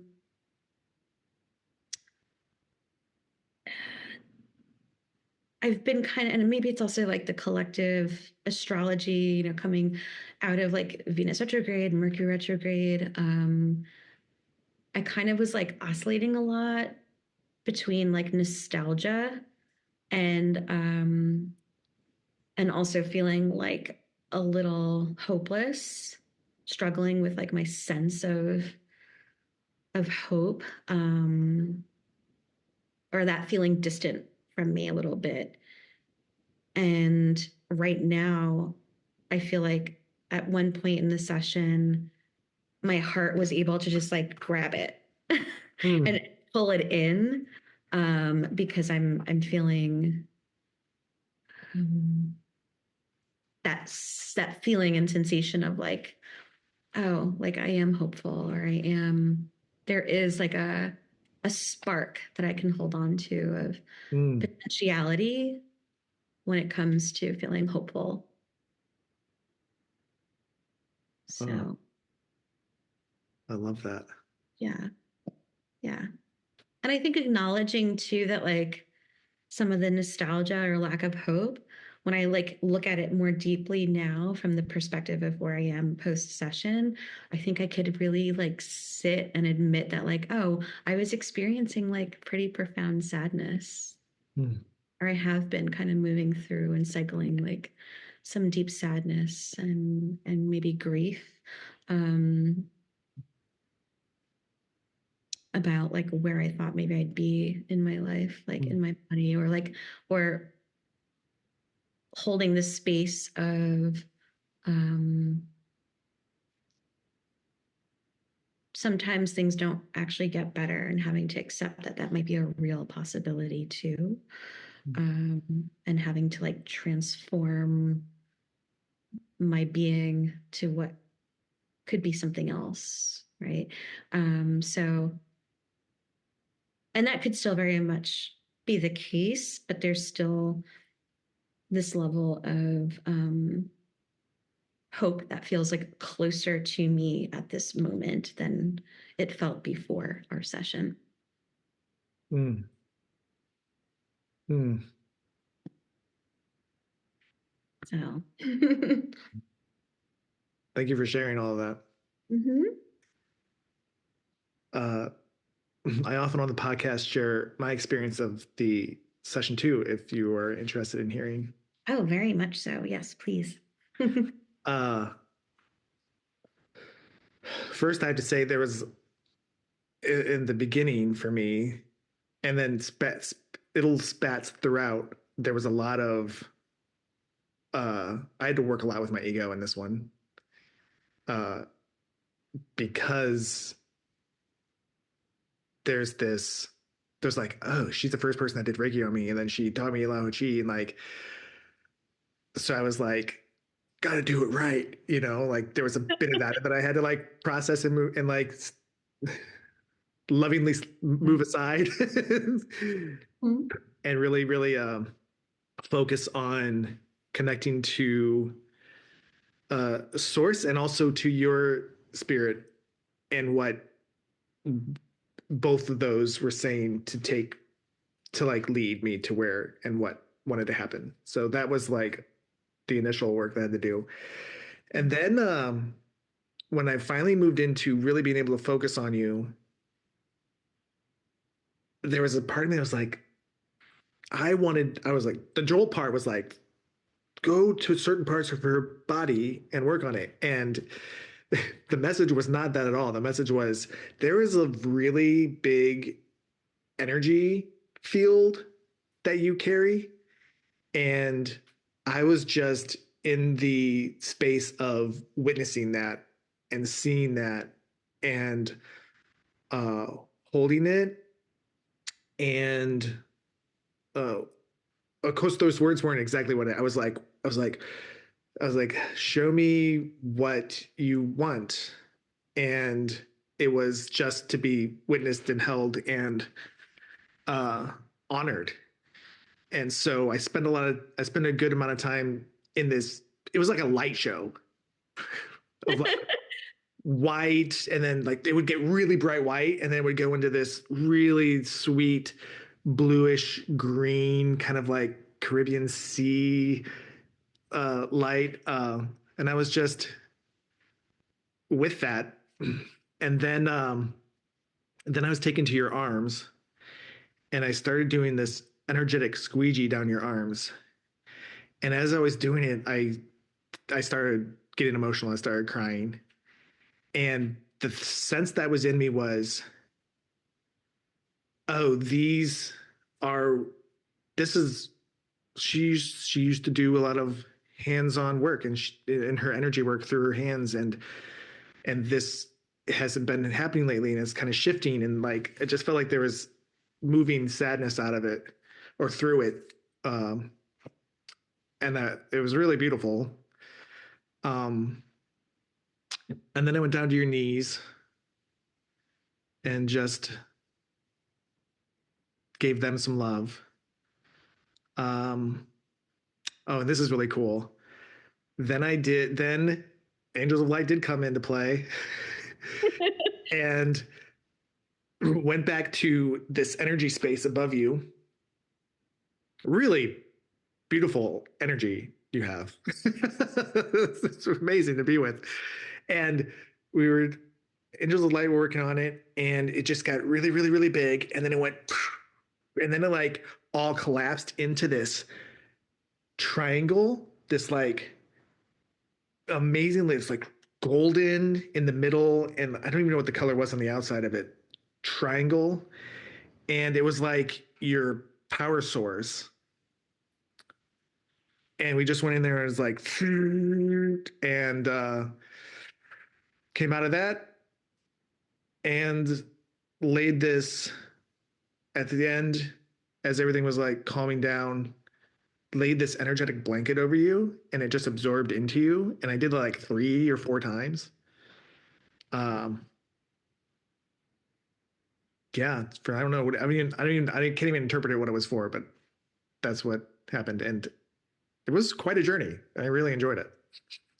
Amazing. And I'm not surprised to hear that this awareness of the angelic realm came into play, because that's who I've always felt the most connected to in spirit. So that's nice to know that, like my people showed up. Yeah. They're there, Part of me wonders if, there's always that question. If she didn't say that beforehand, would it have happened? Who knows? But it happened. But you know what, though? I think maybe, who knows? Because like, what if I didn't, but because of bringing it up, like you were able to notice them more, as we talked about it. But yeah, I definitely clocked it that. Yeah. So, and I also think too, like when you bring your like awareness and your attention to that, you notice it, but you're not just like noticing, but you can actually like feel, because they have resonance too. That's very important. So it's, I think that's part of it as well. Yeah. And that's what's amazing, right? Is that when you're engaged in in energy work, there's this like potentiality to connect with so much more in someone's field. Because really you're connecting to just like my own divine spark of, my field, which is really like just this one energetic signature of like the all field, right? Mm-hmm. It's cool when we get to like zero in on the specificity of someone's field, right? Yeah. And what they resonate with, which then reveals like the archetypal signatures of who they resonate with, right? So I think it's always interesting. Oh, interesting. Yeah, that finding, I gotta admit, like connecting the archetypal signatures, like I haven't gotten there yet to be able to do that. So that's really, what would, can you give me an example of how you would connect that? Yeah. Some people, whether even they have the awareness or not, on their own, like, and let's say like if I haven't worked with them before, if I feel like, wow, like say hadn't worked with someone before, and then I'm working with them, and then post session, getting on the Zoom and being like, I was just very much aware of a lot of like earth-based energies, like elemental forces, feeling into like just had a sense of like tree spirits and things like that. And then they'll say something like, well, yeah, I'm very much connected more with like earth-based practices, or that's my connectivity to spirit, or plant medicines, or they actually are herbalists, or have deep connection to plants or essential oils or things like that. And but like their energy will reveal that, and their field shows like their connection to these archetypal energies, even if they don't necessarily like think of it in that way, where like, oh, I'm an herbalist, but I don't maybe make a point to connect to like the spiritual connection of the plants. But does it mean that they're not on a subtle level connected to those energies already? So yeah, that's an example, but yeah, I think it's really interesting when that, comes into play. Or if I get a sense of strong connections to like the Divine Mother, but in this specific face, I'll ask them like, are you a practitioner, or do you work with Santa Muerte? Because I had a sort of strong feeling of Santa Muerte when I was working on you. And it's like, oh yeah, I'm a devotee, or, these are just like examples, so it's interesting. Do you find yourself still in awe of when you pick it up and they confirm it? Sure. And not only, not only that, like that, I don't think that ever gets old really, but there's actually neuroscience behind it. When there's confirmation, there's neural connections, like, cortical connections that actually light up when there's confirmation. That's been actually measured, scientific with EEGs, and that's part of like this developmental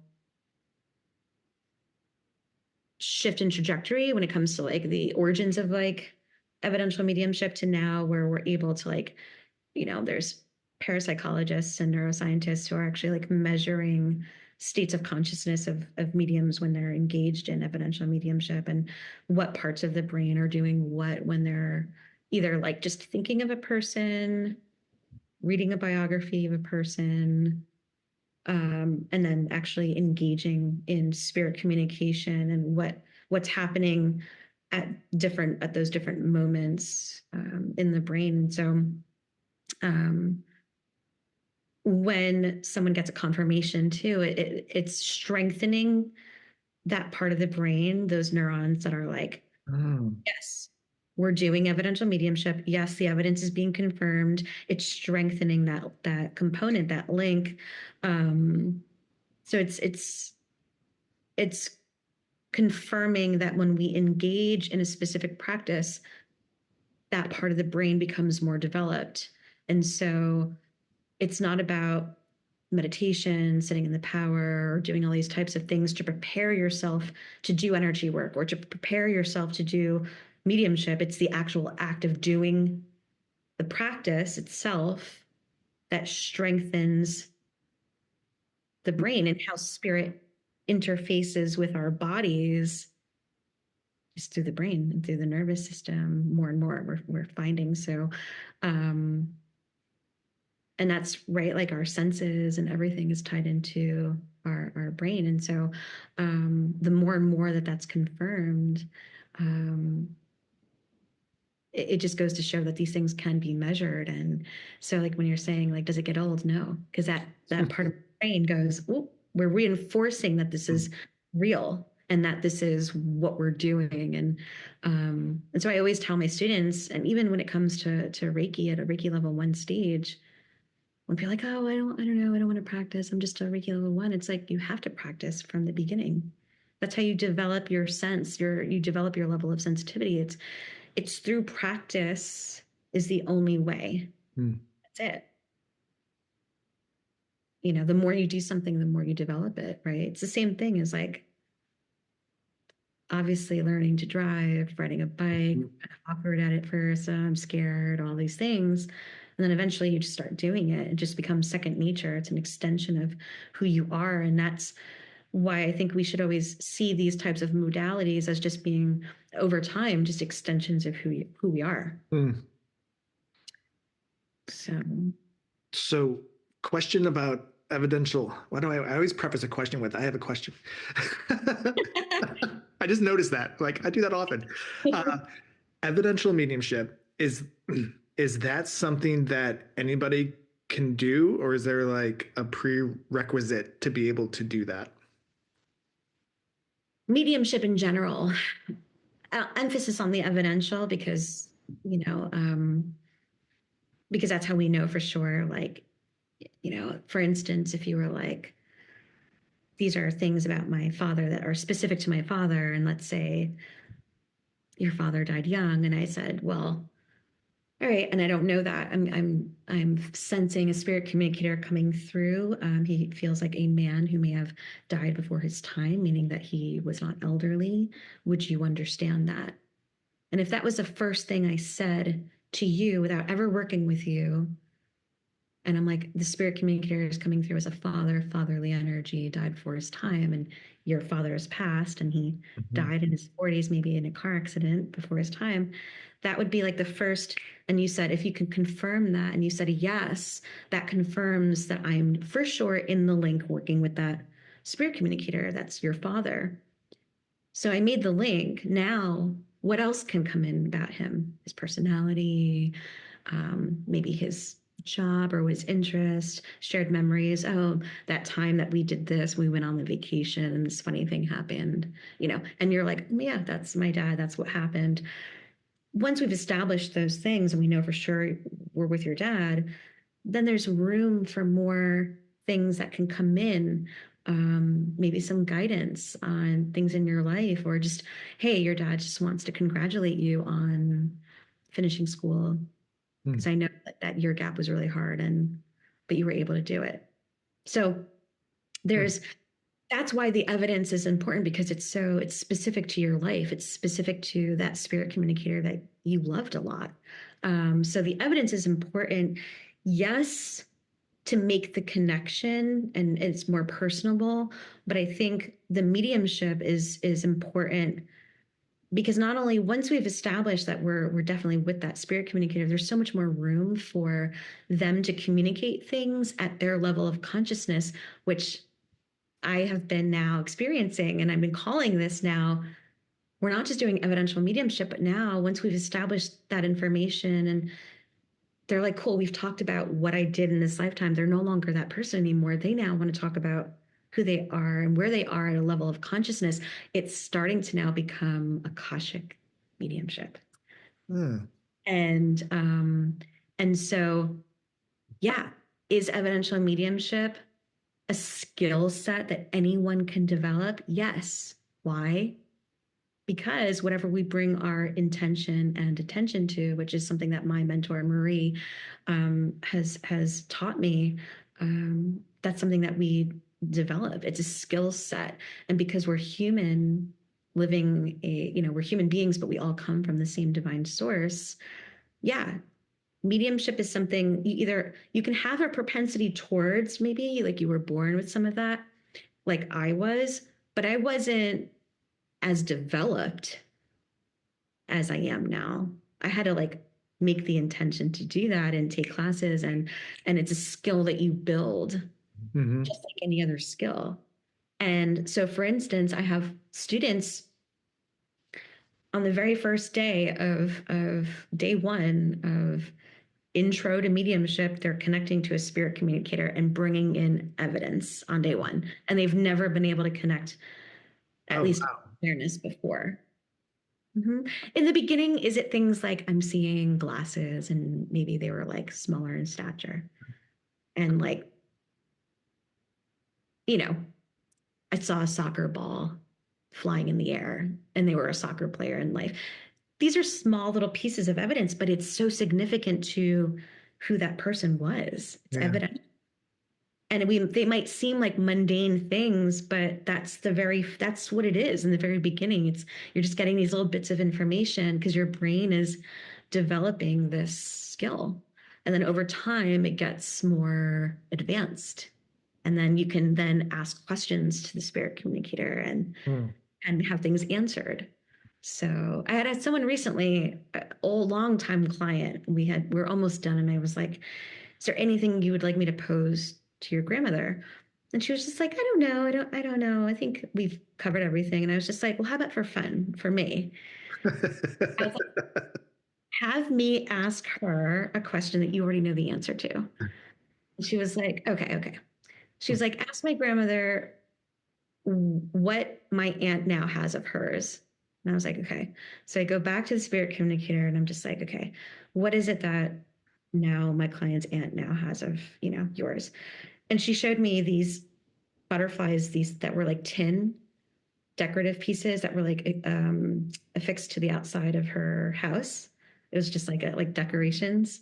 Mm-hmm. And I was just like, the butterflies, the decorations. And she was like, oh my God, that's what my aunt has, on her house now. Things like that. And this is like an exercise of playing with the spirit communicator that they can in real time answer. And so we're focusing on after death communication in real time dialogue with the spirit versus now we're not trying to prove anymore that the afterlife exists. We're now working on this communication and bringing in information that like your loved one is aware and with you, based on saying, hey, congratulations, I just saw the wedding photo that you just had framed. It took you 10 months after receiving the photos to get. Wow. You finally hung it up. Things like that feel like these are little mundane things in your life, but the spirit can validate. That's cool. Yeah. That's But really anyone can train. I've been in development circles because even though I'm teaching development mediumship, I am in constant training. Like I am in development circles. I'm doing advanced trainings with different teachers.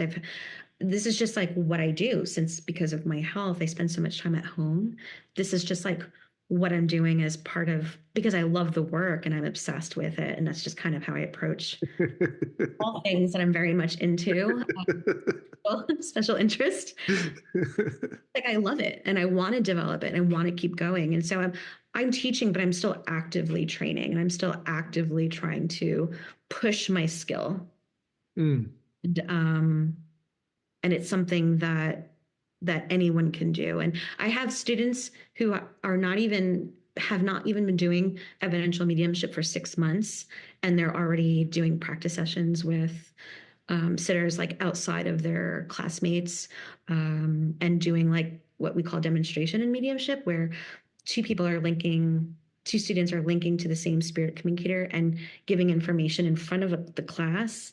Wow. With sitter who's outside of the class coming in to be the person that they, work with. So it's really fascinating. But it just goes to show that anything, right? Like you could receive these attunements, you could do these trainings, you could just constantly be doing a training. But if you're not practicing, it's about the experiential process of doing the skill that expands the skill, your skill set, right? It's the actual doing that is the most important thing. So well, I gotta say, something lights up in me when I hear you talk about this. So interesting. It kind of reminded me of getting Reiki from you for the first time and being like, "What is this Reiki?" I'm really interested in that.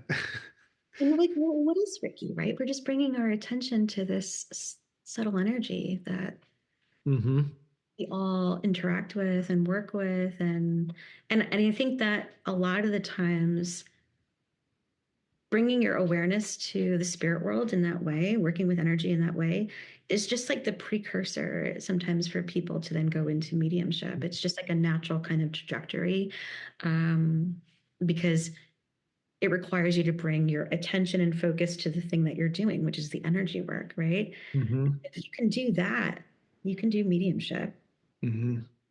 You're already going into intentional trance states when you're doing energy work, when you're doing meditation, and that's all you need. Oh, that's cool. Trance state equals spirit communication. Yeah. Like when we were talking about, when I asked you the question, do you still find it, like, is there still awe? I asked that partly because even just our session that we just did,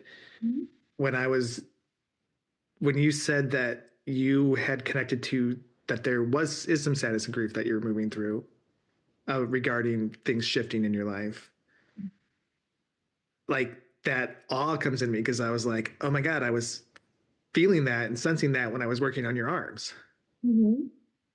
So it's what you're saying is this very similar / same thing. Yeah, it doesn't, I really don't think it doesn't get old. The awe never goes away. It just becomes when this is so much of your life on the day-to-day of like working with clients, and it's so much more normalized. So it's not that the awe necessarily goes away. It just becomes so much like, whereas like my best friend, what did you do today? And it's like, oh, like, obviously I don't divulge the private aspects of my sessions, but I'll just be like, oh my God, I was able to connect to 5 spirit communicators with this one client. And I've only done that a few times, and that's like been like a huge personal goal of like trying to do. And or like that 8-hour training for the demonstration of, I've only done demonstration a few times online, but it's only been with maybe 5, 6 people. And it was years ago. And I just haven't been doing that. And eventually I'm trying to work towards being able to do online demonstration for 25 people, or in person. Eventually, my goal is to be able to do in-person demonstration for a hall of like 50 people or 100 people. That's my goal for mediumship. And if I have to sit down while I do it, I'll sit down. It's okay. So look, there's been throughout history, we'll look at Hildegard, right? We look at Edgar Casey. In Evidential Mediumship, there's Eileen Garrett, who was an incredible physical medium in the early 1900s. And so many different people have been chronically ill and have been incredible people that interface with spirit. And I'm not sure. I think I'm just like in this place of if this is how things are going to be, I'm going to try to accept that. It's just an interesting place that it's this weird place of being like, oh, like aware of this fragility of life or fragility of this body. But I'm doing some of the best work of my life while also managing, and navigating some of these some of these things. And so if that means I just have to accommodate myself and take more breaks, sit in front of an audience instead of stand and moving around, I'll do it. I'll just figure it out. But look at Edgar Casey. I mean, he was laying down and practically sleeping doing his work. So sounds great. What a great job. Exactly. But it really, it's so important for me to, affirm your work, because right now, even just talking as we're wrapping up, like I'm still feeling like this is going to be unfolding for me next, beyond our session, right? It's just like, I feel like there's probably going to be more perspective shifts and that sense of hope that I was saying that has been feeling kind of distant from me lately. I can tell that that's going to start reweaving a few things for me. And it's nice because my birthday is in a few weeks, so I kind of need it. Amazing. Yeah. How's your energy right now? I have another question for you. Yeah. Actually, I have two questions if you got it in you. Yeah, I'm okay. The first one is, well, I'll say both questions so that they're out. One is why do people come to you seeking, what's the biggest reason or the most common reason people come to you for a mediumship session? And two, can you talk a little bit about the Akashic realm? Because I'm curious about that in a little more detail. Well, 1 second. yes. I know that you might be able to hear Leah. I didn't introduce her, but Leah's snoring. Hey, Lee. This is my friend Jillian's dog. You're a cutie. Just okay. So relaxed. Oh, yeah. I love it. Well, I think it's a few things. Sure. Is it maybe because of skill and like what I could do? And, I've been doing Akashic for almost 10 years now. And that's been kind of almost for a decade now too, like been the thing that I do the most. Because energy work in person has just been like, it spurts here and there, like especially because I was living in another country. So I would have to come back. So I wasn't doing energy work like full time, like I was in New York a long time ago. So I have been predominantly doing Akashic with spurts of mediumship, but now obviously more focus on the mediumship, or at least them being separate now, where like maybe there's a mediumistic part of the Akashic experience where it's connecting to a loved one, but the bulk of the Akashic experience is connecting to masters, teachers, and loved ones and their higher soul selves, and looking at their life and the current incarnation's trajectory, looking at their soul's journey from that place, not this human place. So it's kind of like, yes, it's a channeling. Am I fully there when it's happening? Yes. I think people come because I'm just also willing to like, and the spirit too is willing to meet people where they are. I think that's maybe more of why people come, is because I'm helping people, I think, hold more grace for themselves and patience and understanding, while also being like, hey, good job thus far. You're still doing good. I know it's hard. Versus, because I've been in these positions before with other healers where it's like the emphasis the whole time is on like what I'm doing wrong and what I'm not seeing and what lesson I'm not integrating, and that's the work you have to do. And like, sure, is there some of that? Yeah, but it's also just being able to meet people where they are. And I think if I have to guess as to why people come to see me, I think that's part of it. And that like also I'm just like a normal person too. And like I have my water. I always am drinking a seltzer. I'm drinking share coffee at the same time. The cat comes up. I think like as much as it could be maybe high octave work that's happening, and yes, there's like a seriousness to it and like a reverence, but like I'm reaching people also simultaneously, like from my heart and from my humanness too, simultaneously. And I think that's why people work with me. Yeah. And also there's something very like meat and potatoes sometimes about like my approach to work in with spirit, where like I try to like make it not as complicated. Um, with that said, even though privately, like in my own, I like complicated ritual, but that's just for my own self. But for others, I work with people who have also like don't know what this stuff is. Like Mm. I work with a lot of practitioners or kind of have an understanding of the Akashic, but I also work with people who come into this who are like, I've never even had a reading before. They've never even had like tarot, which feels like more commonplace and kind of Right. accessible. And so I have had to like develop it in a way where I've had to ask the spirit world to like help me to give information to someone in a way that like they can digest it and understand it too. So Are these people that are like the people you just described, are they coming because they want to connect with a, a loved one that's passed away? Is that like their initial, or is it more? Is it like help me it's with from this the situation Akashic, I'm in? yeah, from the Akashic space, it's more of like a help me, but it's like it's with this knowing that they're connecting with intelligences, right? Um, in the Akashic field, and it's like coming from this spirit held place, and like coming for guidance from their own intelligences that they're connected to, right?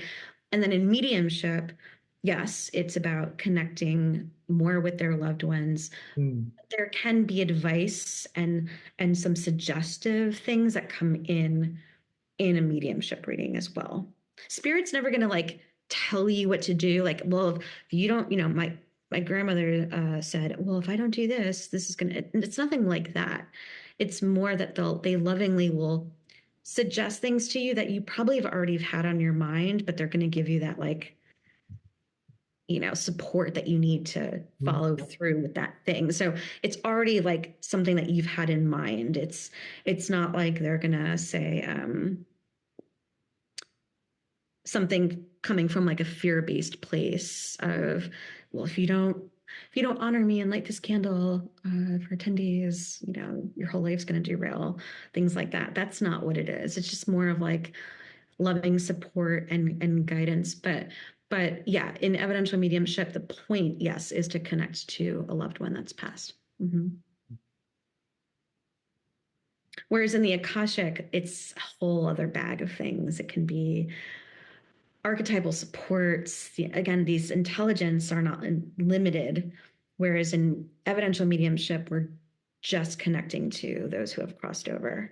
Mm. Oh, literal once human, Yes. and then okay. Mm-hmm.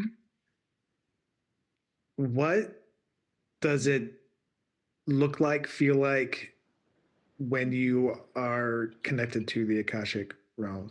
Ooh.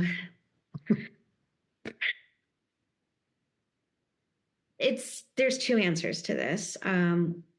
There is the felt sense of being in the Akashic space.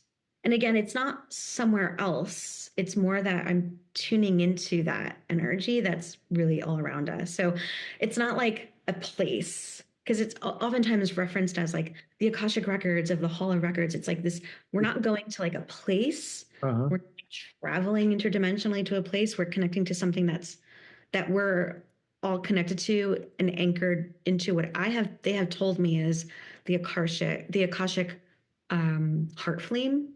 So very similar to the imagery of when we see like the images of Christ or the Divine Mother with the Sacred Heart. It's very similar. There's like this Akashic heart flame. And so I've been told that we're anchored into the Akashic field through our hearts, right? But really the Akashic field is the quantum field. It's just a different wording. So we're interacting, connected to the quantum field at all times. And that's also the field that we're working in, right? When we're doing remote healing, it's actually the field of everything. It's this interconnected web. But when I personally bring my attention through the opening prayer process to make this more direct connection to the Akashic field, it's really just I'm attuning myself to that specific energy when I'm doing it, just by doing this opening prayer process, which now over time, I don't really need to do it, but I do it because I think people like it. So, but I don't really need to do this whole thing. I could just kind of stop and just bring my attention and awareness to it again because of the neuroplasticity of doing this for so long. So what I feel is a shift in temperature around my body. So my arms won't or hands won't be cold, but I can feel this coldness around me and in my legs. And there is a trance experience that's happening as well. People have said that like when I'm doing Akashic or I connect into the Akashic field that like my eyes look different. I used to have a physiological reaction to the Akashic field in the beginning when I used to do the first few years where my eyes would tear. Sometimes there's yawning that happens when I do the Akashic prayer process. And I tell people that that's part of it, is part of like clearing my field and clearing my energy to be able to then communicate the work. What's else is really interesting is there's commonalities with everyone when I connect in at first. That's my own experience that I feel like, okay, this is what I'm doing. I'm going into the Akashic field and doing Akashic reading.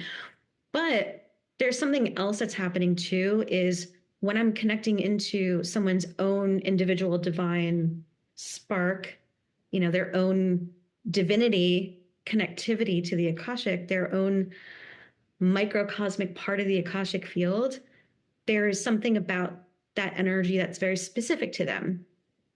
So, for instance, there's been times where I've connected into someone's field where I feel like I'm literally being lifted out of my body to meet where they are on this Akashic level.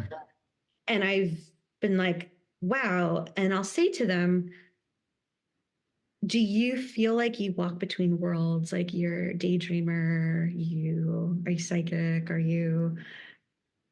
right off the bat, are you mediumistic? And they'll say something like, oh yeah, I'm very sensitive or whatever.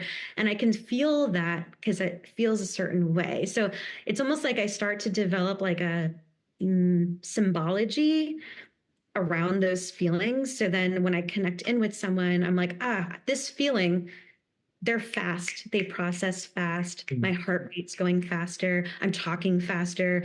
It's like there is the process of connecting to these Akashic intelligences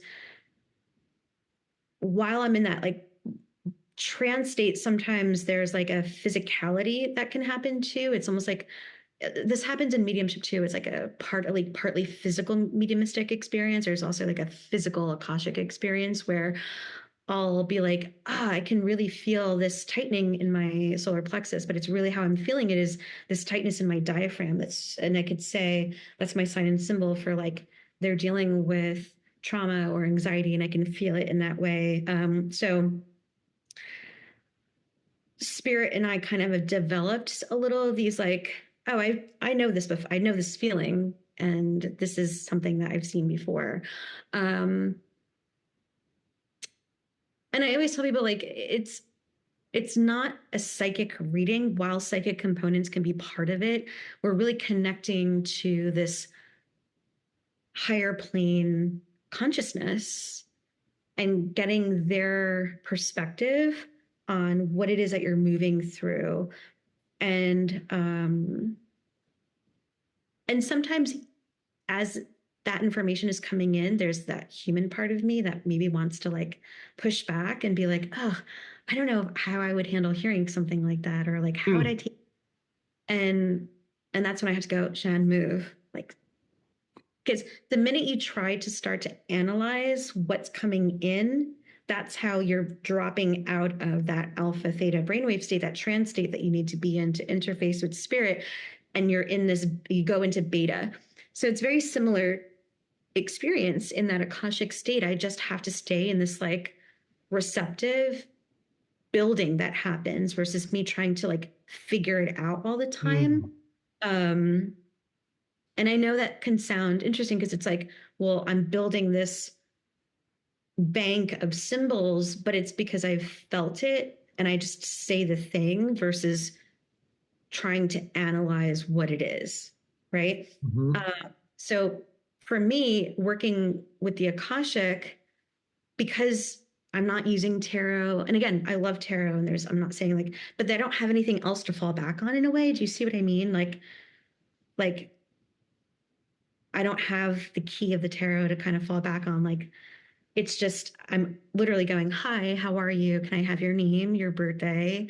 And I'm just going to give you my spiel. We're going to connect to this Akashic field of energy. These intelligences, your higher soul self, masters, teachers, and loved ones are going to come in.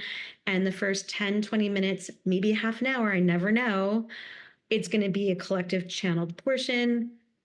Stop me at any time if you're unsure or unclear about anything, don't worry. But it's this, what I call the free form. The free form, I never know what's going to happen. I don't know what they're going to say.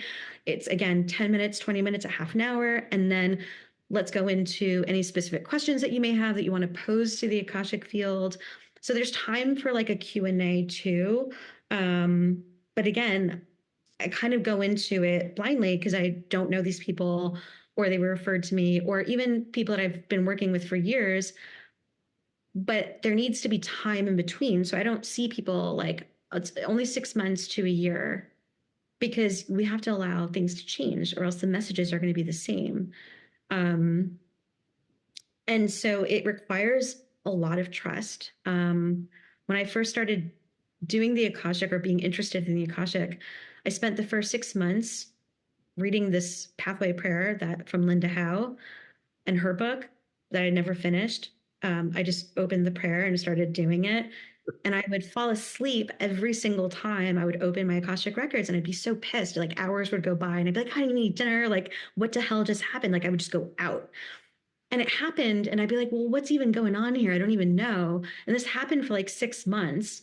And then finally one time I opened the records and they were just like, okay, you're ready. Practice with 5 people and then just throw this on your website and just do it. So I never like took a class on Akashic records, nor did I finish Linda Howe's book on Akashic records. And what they told me was that you had to be asleep for 6 months because we were like recalibrating and working on you to like get you to this place to be able to do this. And here I was annoyed like for months. Anytime I try to, I feel like nothing's happening. It required me to be offline for this process. And that's what I did. I practiced with 5 people that I knew, some like clients and then the friends and stuff. And then I just put it on as a service and I did it. And I had only had one Akashic experience with Courtney Cook, who's still an Akashic practitioner, and she's amazing. I had a reading with her in her apartment in Brooklyn, and it completely changed my life. I walked out of there knowing, I was like, I'm going to do this work. I had no prior even awareness about that before even seeing her. It was like someone told me about the experience and I was like, Akashic records, this feels like something I need to do. I book in with her and it was it. That was like, it completely changed my life. And yeah, it's different. It's just a different turn of the dial frequency wise than mediumistic. Because Linda Howe in her book says mediumship doesn't happen in the Akashic records. And I actually was just like right away, like, that's actually not true, because I connect mediumistically in the Akashic records all the time for people. But it would be like towards the end of the reading, I'd be like, if anyone in spirit should come in for you, I'll just give you that message. And it would be like a few minutes versus like now intentionally doing mediumship readings for a full hour, you know? But yeah, And it's interesting because my Reiki experience is very similar. I was just attuned by a good friend of mine who was a massage therapist who had been a Reiki practitioner for a few years. She just attuned me, never did a training, like never had a class. I had to like learn through experience and reading books. And my boss at the time when I was working in this at the spa in New York, she was just like, great, we'll just put you on the schedule for Reiki. And I learned by working with people right away. So I didn't everything modality wise has kind of been that way, except this is the first time in my life where I'm like really working with teachers and developing my mediumship, and it's been a really cool experience for me. And it's cool to have like mentors, and similarly to my Western mysteries during COVID, I felt like Naha Armandi was like my first real teacher in my life, who I was really learning the Western mystery path from, and her knowledge and her training and her school. And I mean, I was just so blown away by the vastness of her, and her being this like what I felt like was this like real modern day wisdom keeper. And so it's only been in like the later part of my career and in my personal path of as a spiritual person that in my 40s, late 30s, 40s, that I'm like experiencing actual teachers in my life now. And where I kind of have always been very like everything's been very insular and like singular. My path has been very like alone and solitary. And I've only had to work with spirit. And now I get to have this teacher experience. Um, it's been amazing. So a whole new world. That's Yeah. so great. I really enjoy listening to you talk. Your knowledge and articulation of it, and excitement for it. I see why you're a teacher as well. That's a thing. Like Cool to listen to. I live and breathe the things that I do, and maybe that's, I guess, to go back to your question, because I don't really ask myself this, so it's kind of like surprise, like it was a surprise question for me. I think because, you know, given my life circumstances, I've gone years without like very like serious relationships. I don't want to say like I'm ministerial in any way. I'm not trying to say that, but I think because I've lived sort of like that, or like I don't have a family. I don't have like a strong immediate family that like takes a lot of my life. Like my parents were gone when I was little. I've been very much on my own. I'm not married. I don't have children. So like there's so much more room in my life, and I don't have partnership right so it's like I have so much of my time to devote to my work, which is really the entirety of my life. And so because there's no separation between like my life and like I don't like share a life with someone and then like I just do this thing as a job. Like this is my life. And so because my spirit work is so all encompassing, it's allowed me to like develop as a teacher,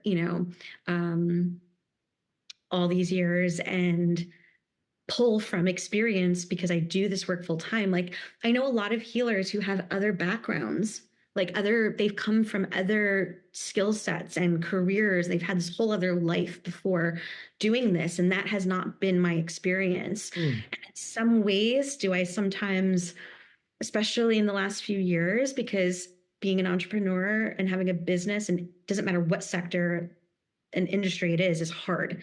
But as a spiritual practitioner, it is hard. And there are times where people book in a reading and I don't have anything maybe for like 3 or 4 days, nothing's coming in. And that money is going right towards like getting groceries because like I don't have anything else. I don't have any other really a skill. So because of that, this is my life. And I think going back to that question that you asked me, like, why do people come to you? I never thought of it this way, but I think maybe that's why, is because this isn't like an adjacent thing or like a fun thing, or like, I don't think of this as like so much as a business. It's just more of like, this is my daily life. And I think that's why. Cool. Yeah. Great. Ugh. Well, thank you. When we first, thank you so much for coming in. When we first sat down to talk and started the episode, I just felt a charge in the air, and I just dropped in immediately to this space, and it felt really good. And it's so good to be back doing the podcast, but to have this experience as my first one in a while just reminded me how much I love doing this and hearing people talk about their experiences in life, especially regarding healing and their work, really jazzes me up. And getting to know you more through this process has been really meaningful to me. And I thank you so much for joining me. Thank you so much. I've been also like in this weird metamorphosis of like not knowing how to show up online for the last few years. I used to be so much more, I guess maybe during the COVID era or before that, even just I had more of like an online persona, I guess, or like I was more active and putting myself out there. And, going through these like midlife, technically it's pre midlife transits of like Pluto square Pluto, Neptune square Neptune, of like, I don't know who I am. I don't even know if I believe in this work anymore. I mean, that was happening to me in the last few years while simultaneously doing it. So I know that sounds bizarre, but it was like living with these like Neptunian glasses for like a few years of like trying to figure out what's real, what's not. Do I believe in this? What am I? What am I doing? Like, and because of all of that stuff, and then also like my health stuff and just leaving Mexico, I just have not been. I post things personal, but not. I don't like haven't talked about this stuff or like my journey or what's been going on with me, as you know. So there was a slight hesitance in the beginning when you emailed me, and it was just because of my fear of like people haven't seen me in a long time in this way. I think like I haven't even done a podcast in a few years. I haven't lately. I kind of like only post when I have something going on, like a class or an event, and I just haven't been as communicative about like what I'm really passionate about or like what my life is like. And so I was a little like, oh, I don't know if I'm ready to do this right now, and maybe this is part of like the whole rebrand thing, whatever that means. But thank you. Cause I was like a little fearful about it, and happy I did. I was a little nervous in the beginning. I was like, all right, you could do this. So I appreciate this, and I appreciate the space that you've given me and the healing that you've given me. There was definitely a marked shift for me before and after. Oh, awesome. Okay, that's one of the. Thank you for saying that. It's one of the reasons why I like this particular setup of the podcast, is for people to witness shifts that happen. Yeah. Due to the healing energy work or whatever healing they choose to do in their life, there is going to be a shift. Is there any, if someone wanted to come to you for a reading or a mediumship, how can they find you? Radicalreiki.com to book in. But any questions or, I don't mind. On Instagram, my handle is at Radical Reiki on Instagram. And that's just mostly as far as like social media where I exist the most. Or through email, radicalreikinyc@gmail.com. Yeah, and then there's the website is an online booking system. So, excuse Excuse me. Awesome. Thank you. And so let's see. To those that are watching, as well, I've started this new weekly online Zoom room called A Little Room, where each week we focus on a new emotion. So every week we do a deep dive exploration of a new emotion so that we can hopefully lovingly extend our capacity to be with that emotion. So if you're interested in that, you can find that on my website at alittleroomforhealing.com in the events page. I love that. Yeah, I just started. I just finally got through the fear of working through the fear of like putting myself out there in that way, and now I'm doing it. Yeah, and first one's this Tuesday, which will have been passed by the time this airs. So, and also to all of those watching, I invite you to make a little room for healing in your lives. And I will, well, hold on. Have we closed here, Shannon? I want to make sure that there's nothing else to say. If you have anything else you'd like to say. I just wanted to say it's just been really cool to witness your journey for the last decade. Your life with like the plant medicine and your healing and what you've shared too, and the work that you're doing to facilitate with other people and their healing journey. So, which is like a whole nother subject, because I don't know if I really love the wording around healing journey, but you know what I mean. But it's been super cool for me also to see that. I love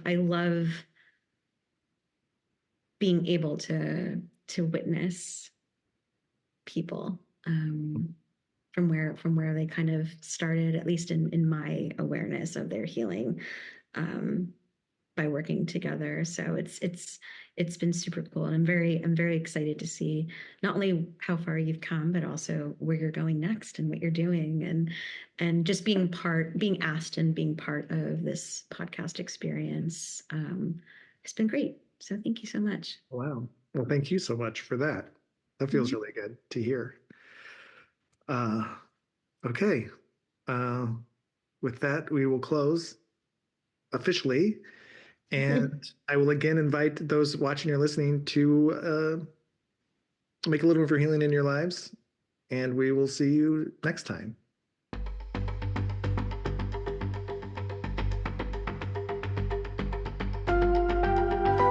Thanks for making a little room for my podcast. I'd love to be a part of your journey too. Follow me on Instagram at A Little Room for Healing for news, updates, offerings, and connection. To book a session with me, go to www.alittleroomforhealing.com. If you'd like to support the podcast, follow the link at the bottom of the episode description. Have a beautiful day.